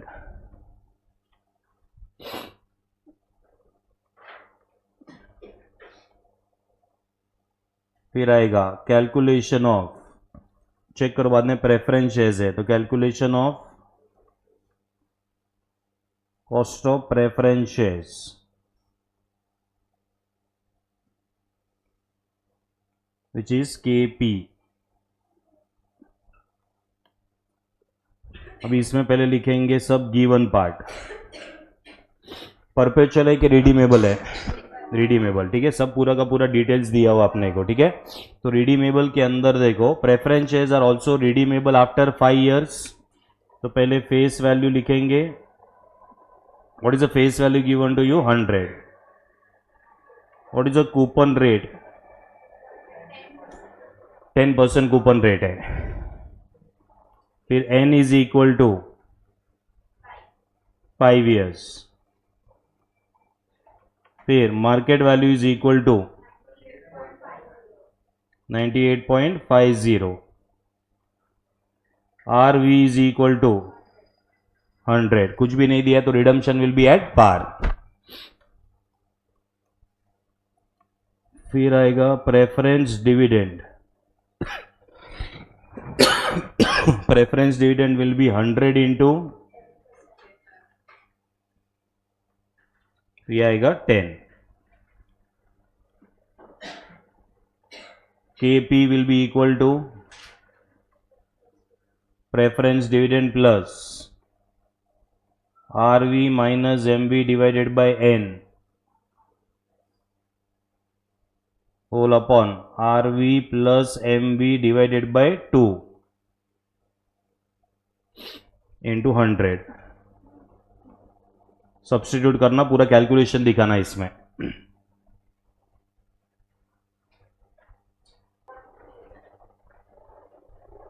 10.38.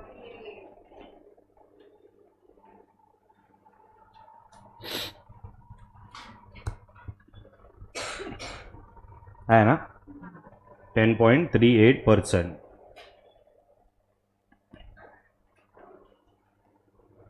फिर थर्ड आएगा कैलकुलेशन ऑफ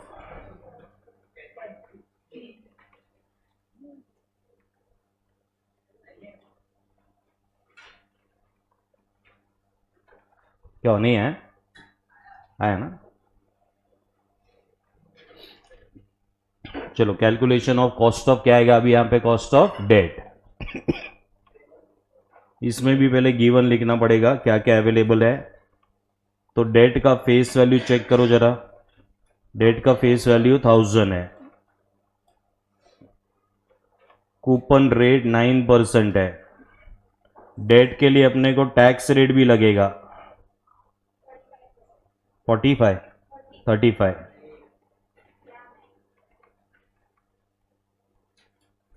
चलो 35% और 0 पॉइंट कितना आएगा 35. फिर इसका मार्केट वैल्यू भी अवेलेबल है 980 रुपीज. फिर रिडम्पशन वैल्यू कुछ नहीं बोला है तो at par, redemption at par तो 1000 पे रिडम्पशन होएगा. डिबेंचर में n is equal to how many years, 3 years.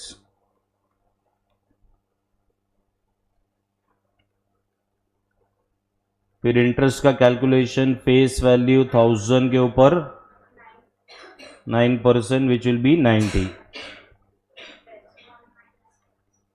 Interest into 1 minus tax, which is 90 into 1 minus 0.35, 58.50.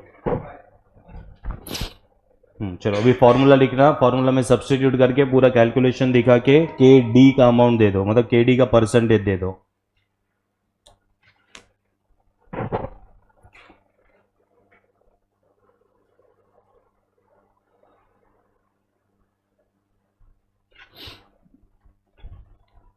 Strike हो रहा है ना, कौन सा फॉर्मूला यूज करना है वो सब.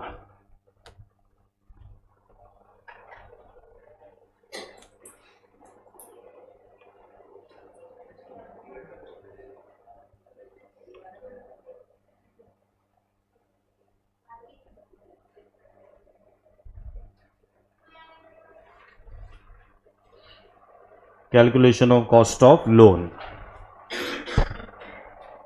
अभी लोन में तो है ना, लोन में तो डायरेक्ट ही फॉर्मूला यूज करना पड़ेगा, कोई ऑप्शन ही नहीं है यहाँ पे, क्योंकि लोन का कोई मार्केट वैल्यू वगैरह होता नहीं है. ठीक है, तो डायरेक्ट फॉर्मूला कौन सा था, कूपन रेट माइनस टैक्स, वही फॉर्मूला यूज होएगा लोन के लिए.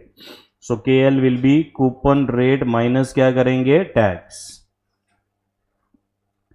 कितना है लोन का 9.5, 9.5 माइनस 35%, 6 पॉइंट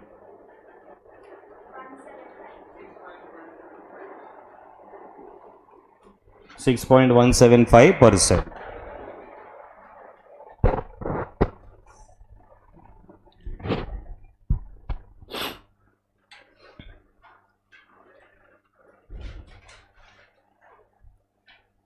चलो अभी लास्ट में बोला है weighted average cost of capital calculate करो. बुक वैल्यू बोला है कि मार्केट वैल्यू बोला है क्वेश्चन में, नहीं बोला है, देखो ना ऊपर, you are required to calculate the cost of the following using market value as weights. ठीक है, तो मार्केट वैल्यू के हिसाब से पूरा कैलकुलेशन आएगा.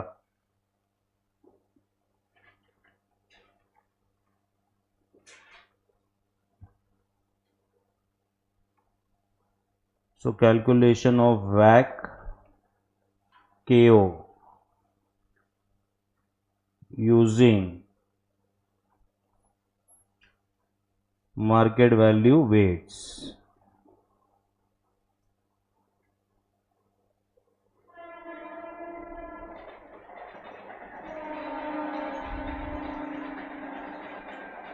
sources,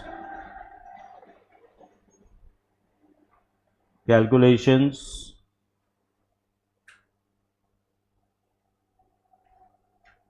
market value, cost of capital and cost.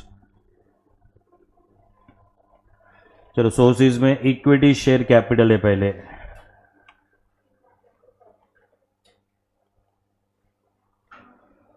हाँ अभी इक्विटी शेयर कैपिटल के लिए क्या करेंगे बताओ जरा।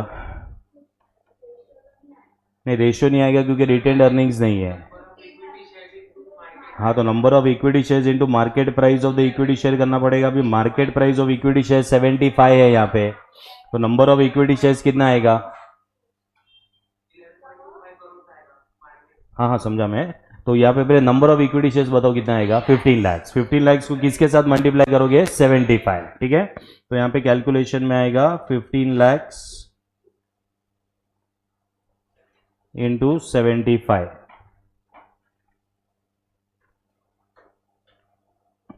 कितना बोला तुम लोग ने 11 करोड़, तो 11 करोड़ 25 लाख। हाँ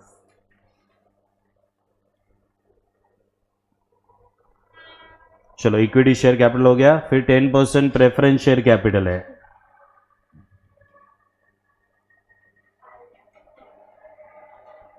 प्रेफरेंस शेयर्स का नंबर कैसे कैलकुलेट करोगे, 50 लाख डिवाइडेड बाय 100, सो कितना आएगा 50,000, एंड 50,000 को मल्टीप्लाई करेंगे बाय 98.5, सो 50,000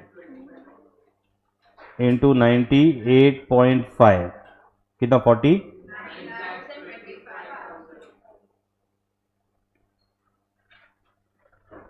चलो ये 10% प्रेफरेंस शेयर्स का हो गया।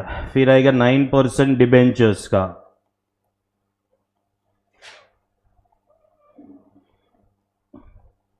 ना 9% डिबेंचर का 1 करोड़ 50 लाख को डिवाइडेड बाय 1000 करेंगे तो नंबर ऑफ डिबेंचर्स आ जाएगा, कितना आ रहा है वो 15,000। 15,000 को उसके मार्केट प्राइस के साथ मल्टीप्लाई 980 है इसका market value, 1 crore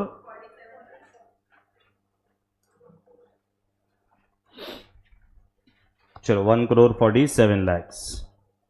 9.5% term loan, book value is equal to market value 2 crore.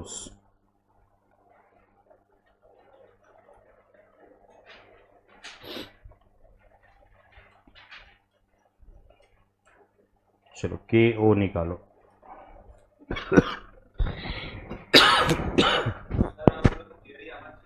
कौन सा थियरी, कैपिटल स्ट्रक्चर थियरी है, हाँ वो अलग चैप्टर है, इसी में ही है।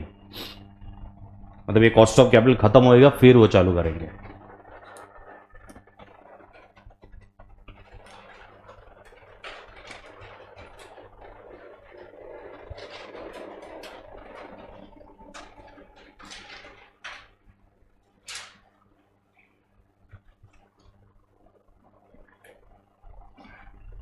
मार्केट वैल्यू का टोटल बोलो।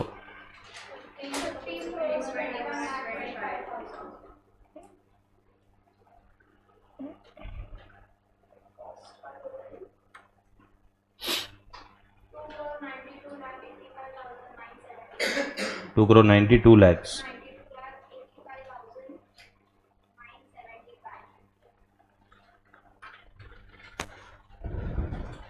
चेक करो।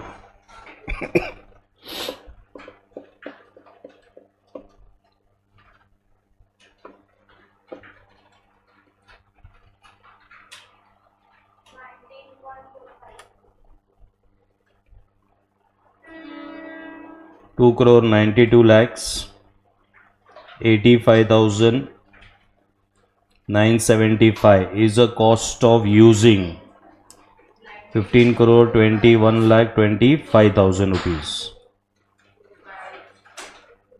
19.25।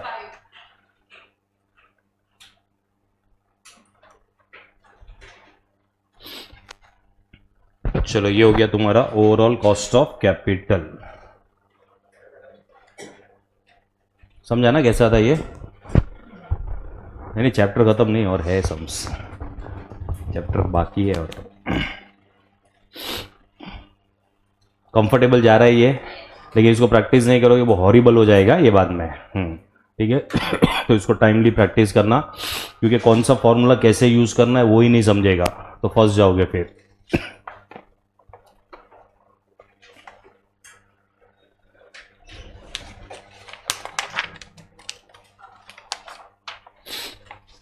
हुआ ना सब लोग का?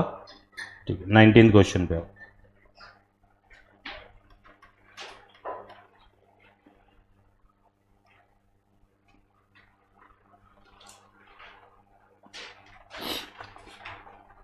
नाइनटीन क्वेश्चन में दो पार्ट है, ठीक है। एक पार्ट जो है वो जो हम लोग ने अभी किया वैसा है, फिर जो दूसरा पार्ट है वो नया पार्ट है, ठीक है। Now see here, ABC company has the following book value structure, ये सब कुछ जो दिया है वो क्या दिया हुआ है? बुक वैल्यू, ठीक है। Now here the rupees are in what you know in millions, ठीक है। तो हम रुपीज इन मिलियंस ही रखेंगे, इसमें कोई जीरो बीरो डालने का कुछ भी करने का जरूरत नहीं है, ठीक है। Equity share capital 150 million shares, 10 rupees is a par value 1500. Reserves and surplus दिया है 2250. 10.5% preference share capital 1 million shares at the rate of rupees 100 par value, तो वो आ जाएगा 100 millions. 9.5% debentures 1.5 million debentures at the rate of rupees 1000 par value, which is 1500, and 8.5% term loan from financial institution, ठीक है। तो ये term loan जो है ये लॉन्ग टर्म लोन है। Then the debentures of ABC limited are redeemable after 3 years, ठीक है, मतलब रिडीमेबल डिबेंचर्स हो गया, तो बड़ा वाला फॉर्मूला यूज करना पड़ेगा। एंड आर कोटिंग एट 981.05 पर डिबेंचर, ठीक है, मतलब ये मार्केट वैल्यू दिया हुआ है। The applicable income tax rate for the company is 35%, ठीक है, तो ये टैक्स रेट है which is 0.35। The current market price per equity share is how much? 60। The prevailing default risk-free interest rate on 10-year GOI treasury bond, GOI मतलब government of India treasury bond is 5.5%, ठीक है। तो क्या है ये 5.5%? बताओ जरा, ये RF दिया हुआ है। The average market risk premium is 8%, क्या दिया है ये? RM माइनस RF करके दिया हुआ है क्वेश्चन के अंदर, ठीक है। तो ये risk premium is nothing but what you no 8%, ये माइनस करके दे दिया है। The beta of the company is 1.1875, मतलब मेरे को बताओ KE कैलकुलेट करने के लिए कौन सा मॉडल यूज करेंगे? CAPM मॉडल, ठीक है। सो it is RF plus RM minus RF जो करके दिया है multiplied by what you know by beta, ठीक है। तो ऐसा करके KE आएगा। The preferred stock of the company is redeemable after 5 years, ये भी रिडीमेबल है, and is currently selling at 98.15 पर प्रेफरेंस शेयर, ये मार्केट वैल्यू दिया हुआ है। दोनों में रिडीमेबल वैल्यू नहीं दिया है, तो redemption value will be at par, जैसा आपने लास्ट क्वेश्चन में किया, ठीक है। Then calculate the weighted average cost of capital of the company using the market value weights, ठीक है। तो मार्केट वैल्यू के हिसाब से करना है। फिर ये सेकेंड पार्ट है ना, ये नया है पूरा का पूरा, ठीक है। उसमें बोला है define the marginal cost of capital schedule for the firm. Marginal मतलब नया एक्स्ट्रा जो कॉस्ट ऑफ कैपिटल है ये अपने को कैलकुलेट करके देना है। So we have to define the marginal cost of capital schedule for the firm if it raises 750 million for a new project. तो नए प्रोजेक्ट का नया कॉस्ट पूरा का पूरा अलग से कैलकुलेट करके देना पड़ेगा। The firm plans to have a debt of 20% of the newly raised capital, मतलब ये जो 750 millions है ना उसका 20% क्या रहेगा मालूम है? डेट रहेगा, तो बाकी का 80% क्या रहेगा? Equity. The beta of the new project is 1.4375, तो नए प्रोजेक्ट का नया KE मिल जाएगा अपने को। The debt capital will be raised through the term loans, it will carry interest rate of 9.5% for the first 100 millions and 10% for the next 50 millions, ठीक है। देखो इसके पहले हमने क्वेश्चन किया था जहां पे बोला था कि पैटर्न बना के दो, ठीक है। वो वाला क्वेश्चन पूरा का पूरा एक क्वेश्चन था, सेम टू सेम वैसा ही ये क्वेश्चन में एक छोटा सा पार्ट है यहाँ पे, ठीक है। तो ऐसा करके दो क्वेश्चन को मर्ज किया हुआ है यहाँ पे। सो दिस पर्टिकुलर क्वेश्चन में जो फर्स्ट पार्ट है वो पूरा का पूरा इंडिपेंडेंट पार्ट है, और जो सेकेंड पार्ट है ये भी इंडिपेंडेंट है, ये पूरा का पूरा अलग से कैलकुलेट होएगा, ठीक है। तो मुझे बताओ पहले यहाँ पे क्या क्या कैलकुलेट करना पड़ेगा। इसके अंदर KO कैलकुलेट करना है तो पहले KE बराबर है, फिर KR। सो कैन आई से here KE KR both will be same, ठीक है, क्योंकि यहाँ पे कुछ भी दूसरा इंफॉर्मेशन नहीं है। उसके बाद में के पी आएगा, के डी आएगा और के एल आएगा। तो ये 5 कैलकुलेशन, ये 5 कैलकुलेशन के बाद में क्या कैलकुलेट करना है, के ओ का कैलकुलेशन, ठीक है। चलो तो पहले इंडिविजुअल कॉस्ट ऑफ कैपिटल का कैलकुलेशन करके दो, सेम जैसा हम लोग ने लास्ट क्वेश्चन में किया है वैसा ही इंफॉर्मेशन है।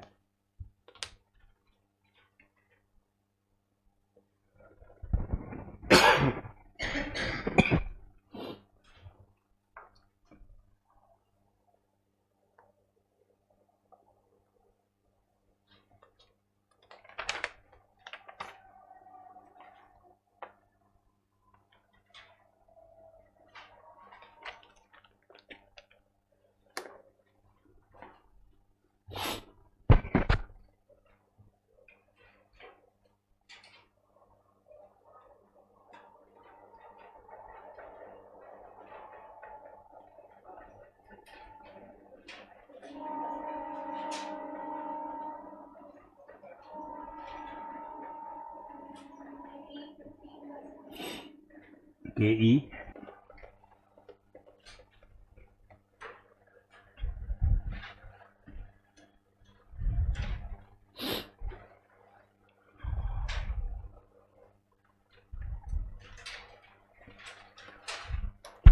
के डी में भी रिडीमेबल वाला फॉर्मूला यूज करना है, पूरा वाला।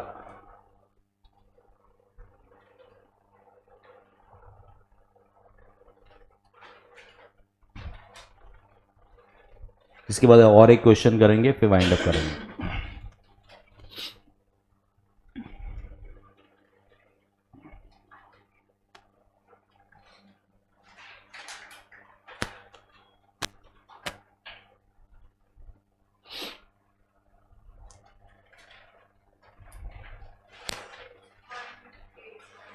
सिक्स पॉइंट के डी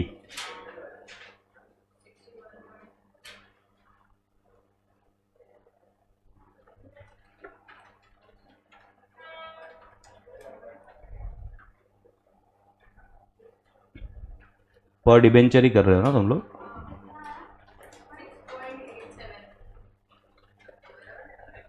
हाँ उसको भी वही है 6.87।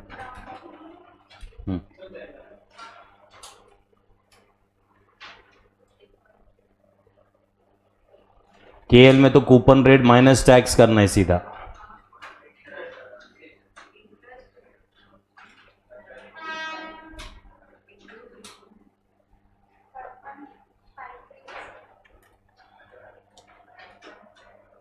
$5.525 है, 3 ही है तो ले लेना, 525 चलेगा।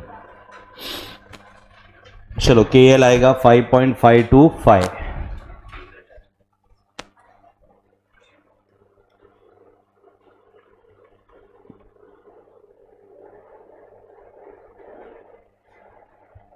ये ऑनलाइन तुमको आंसर्स आ रहे हैं क्या?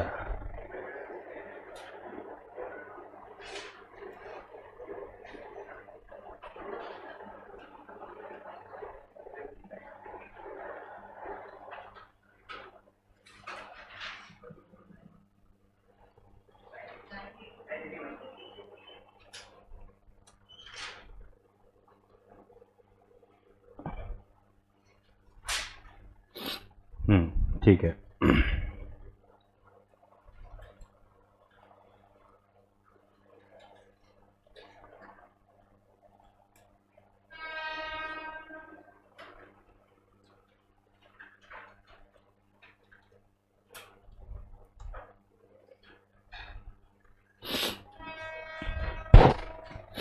देखो ये क्वेश्चन में ना, क्योंकि के ई के आर सेम है तो उसको मैं ब्रेक नहीं करूंगा तो तुमको समझेगा क्या?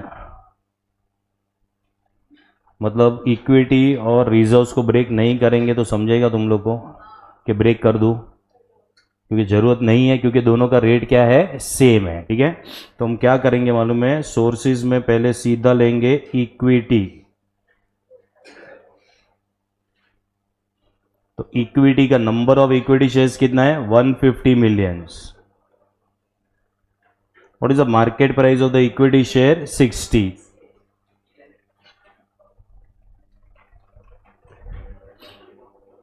तो मैं इसमें रिजर्व्स और इसमें दोनों में ब्रेकअप नहीं कर रहा हूं मैं। We are not breaking this. Break करोगे तो भी सेम ही आंसर आने वाला है।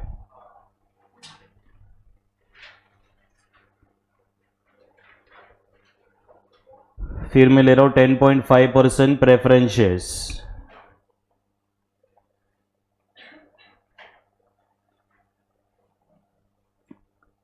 Preference है 1 million shares and it is 98.15.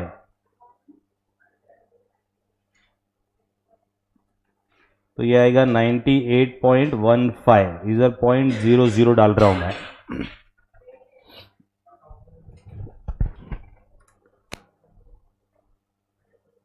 फिर मैं ले रहा हूं 9.5% डिबेंचर्स।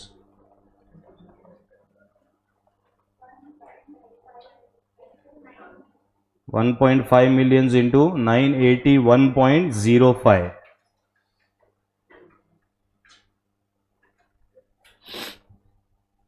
कितना है ये? 14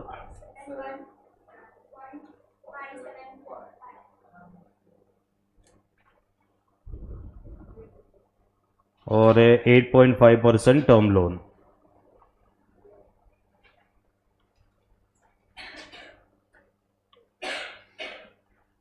book value will be equal to market value.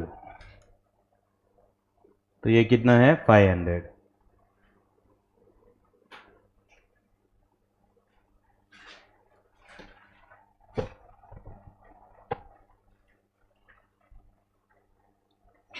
Fifteen 10.97%, 6.87%, 5.525%।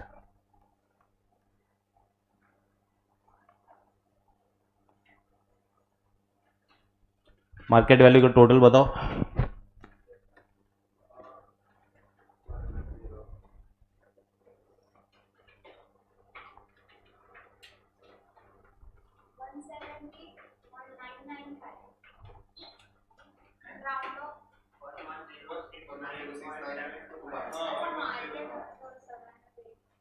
One one zero six nine point. नहीं वेट्स नहीं। चल कॉस्ट का बोल। 170 पॉइंट।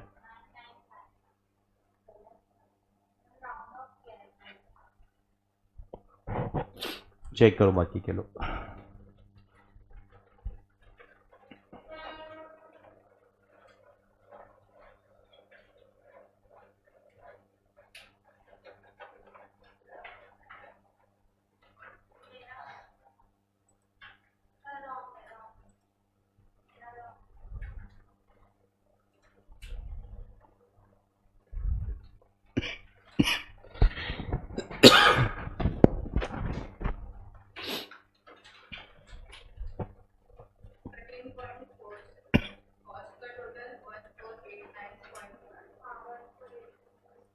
.50।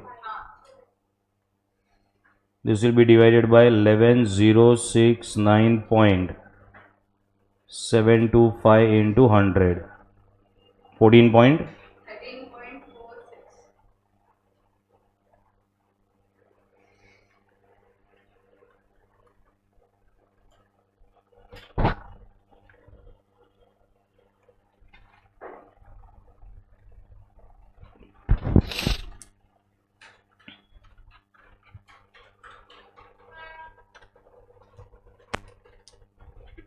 13.46%. 1489.50।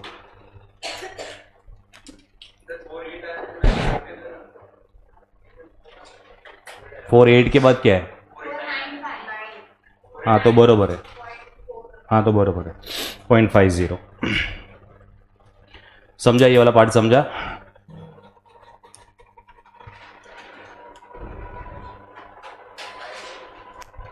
$13.49%।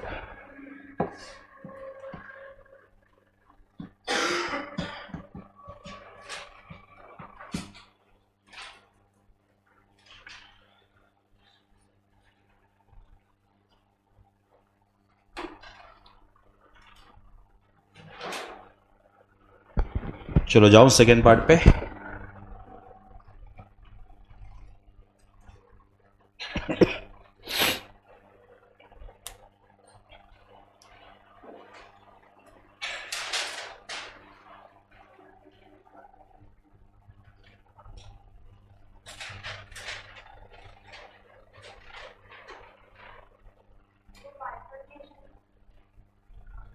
हाँ रुक जाओ मैं करवा रहा हूँ, सेकेंड पार्ट में करवा रहा हूँ।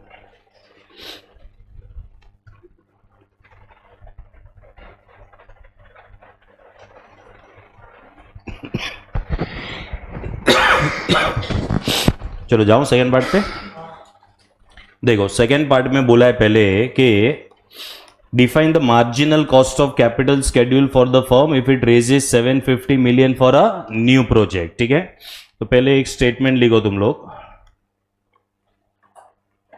Right on, marginal cost of capital calculation means marginal cost of capital calculation means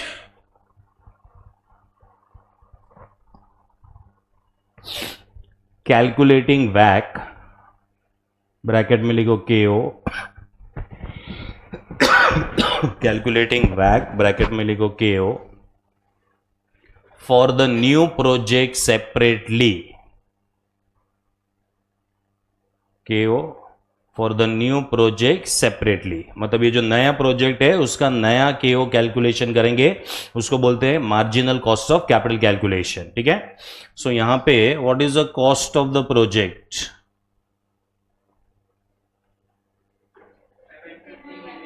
750 million. ठीक है, तो उसको मिलियंस में रखेंगे।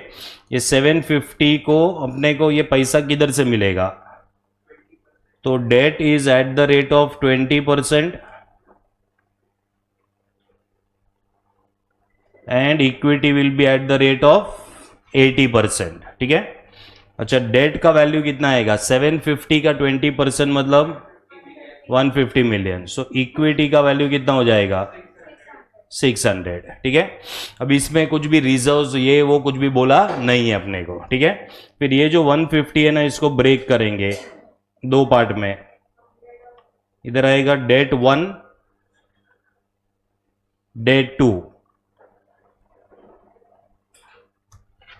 डेट 1 का अमाउंट कितना है चेक करो जरा। डेट 1 ये लोग ने बोला है ना अपने को कि it will carry interest of 9.5% for the first 100 million. ठीक है, तो डेट 1 का अमाउंट कितना रहेगा? 100, और ये 100 का कूपन रेट कितना आएगा?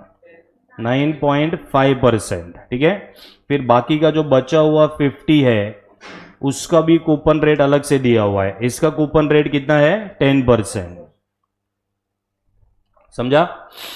ठीक है, अभी क्या करना है, ये हो गया तुम्हारा स्केड्यूल। ठीक है, मतलब ये 3 जगह से पैसा आएगा।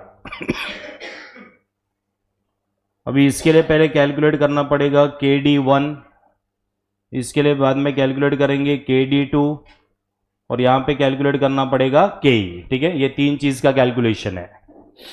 तुमको चाहिए तो तुम KD1 KD2 का एवरेज भी निकाल सकते हो, जो जरूरी नहीं है क्वेश्चन में क्योंकि पूछा नहीं है। ठीक है, but if you want you can calculate that also.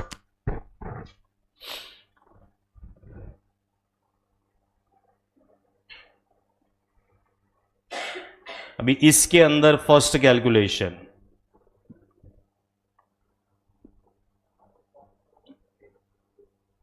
Calculation of cost of debt, मतलब KD calculation. KD1 is equal to coupon rate minus tax, ये वाला फॉर्मूला यूज हो जाएगा। तो इसका कूपन रेट है 9.5। What is the tax rate in the question? 35%।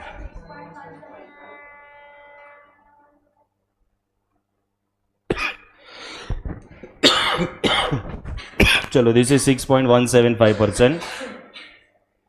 KD2 coupon rate minus tax 10 minus 35%, 6.5%।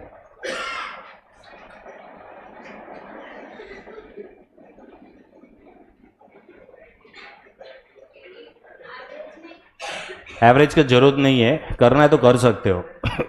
चलो क्या करूं, कर दूं कि नहीं करूं? देखो नॉर्मली एवरेज इसके लिए ढूंढते, अगर क्वेश्चन में बोला रहेगा तो हम लोग एवरेज करते हैं, ठीक है। नहीं बोला रहेगा तो नहीं करोगे तो चल जाएगा। लेकिन फिर जब भी तुम सोर्सेज लिखोगे तो उसमें दोनों डेट अलग अलग लिखना पड़ेगा। डेट 1 का अमाउंट अलग, डेट 2 का अमाउंट अलग, ठीक है।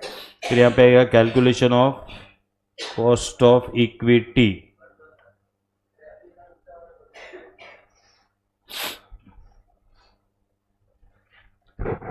क्या मॉडल यूज होएगा? CAPM यूज होएगा। RF plus RM minus RF into beta. अभी ये प्रोजेक्ट रहेगा कि ओल्ड ओल्ड वाला प्रोजेक्ट रहेगा, सबके लिए RF विल रिमेन सेम, ठीक है। So what is RF given in the question? 5.5। RM minus RF करके दे दिया है क्वेश्चन के अंदर, 8 था ये। और नए प्रोजेक्ट का नया बीटा दिया हुआ है। What is the new beta for the new project? 1.4375।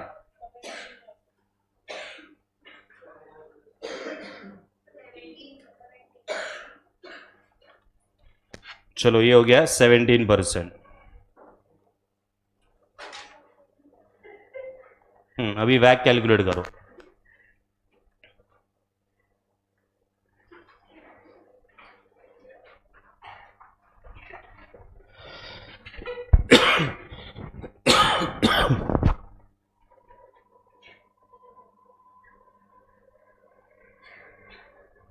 चलो कैलकुलेशन ऑफ वैक KO, क्योंकि ये नया प्रोजेक्ट है इसका मार्केट वैल्यू नहीं रहेगा। So this is calculation of वैक KO using book value weights.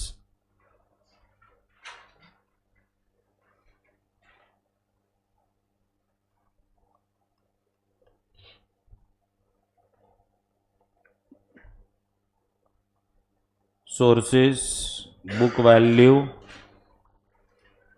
Cost of capital, cost. Sources में आएगा पहले इक्विटी 600, फिर है 9.5% डेट 100, 10% डेट 50। सो टोटल कितना हो जाएगा? 750। चलो इसका इंडिविजुअल कॉस्ट ऑफ कैपिटल निकाल के वैक का कैलकुलेशन करके दे दो।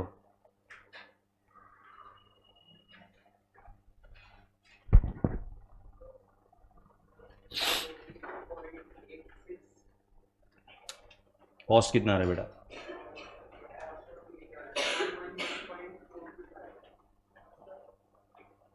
$111.425. This will be divided by 750. 86.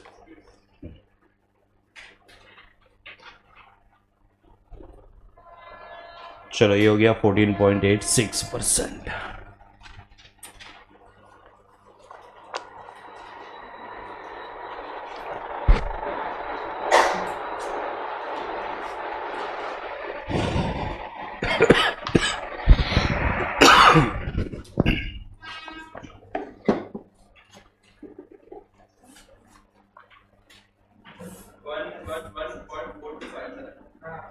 Triple 1.425।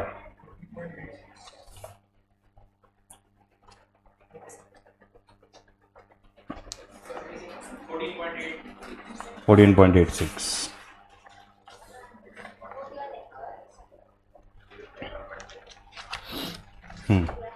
चलो वाइंड अप करते हैं आज के लिए। अच्छा क्वेश्चन 20 ट्राई करके आना ना।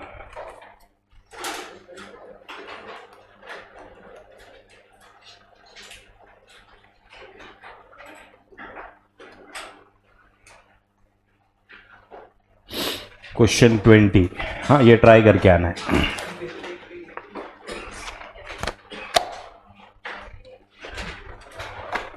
कल सिर्फ सेकेंड लेक्चर है यार। ऑनलाइन कल सिर्फ सेकेंड लेक्चर है। आ गया मैसेज।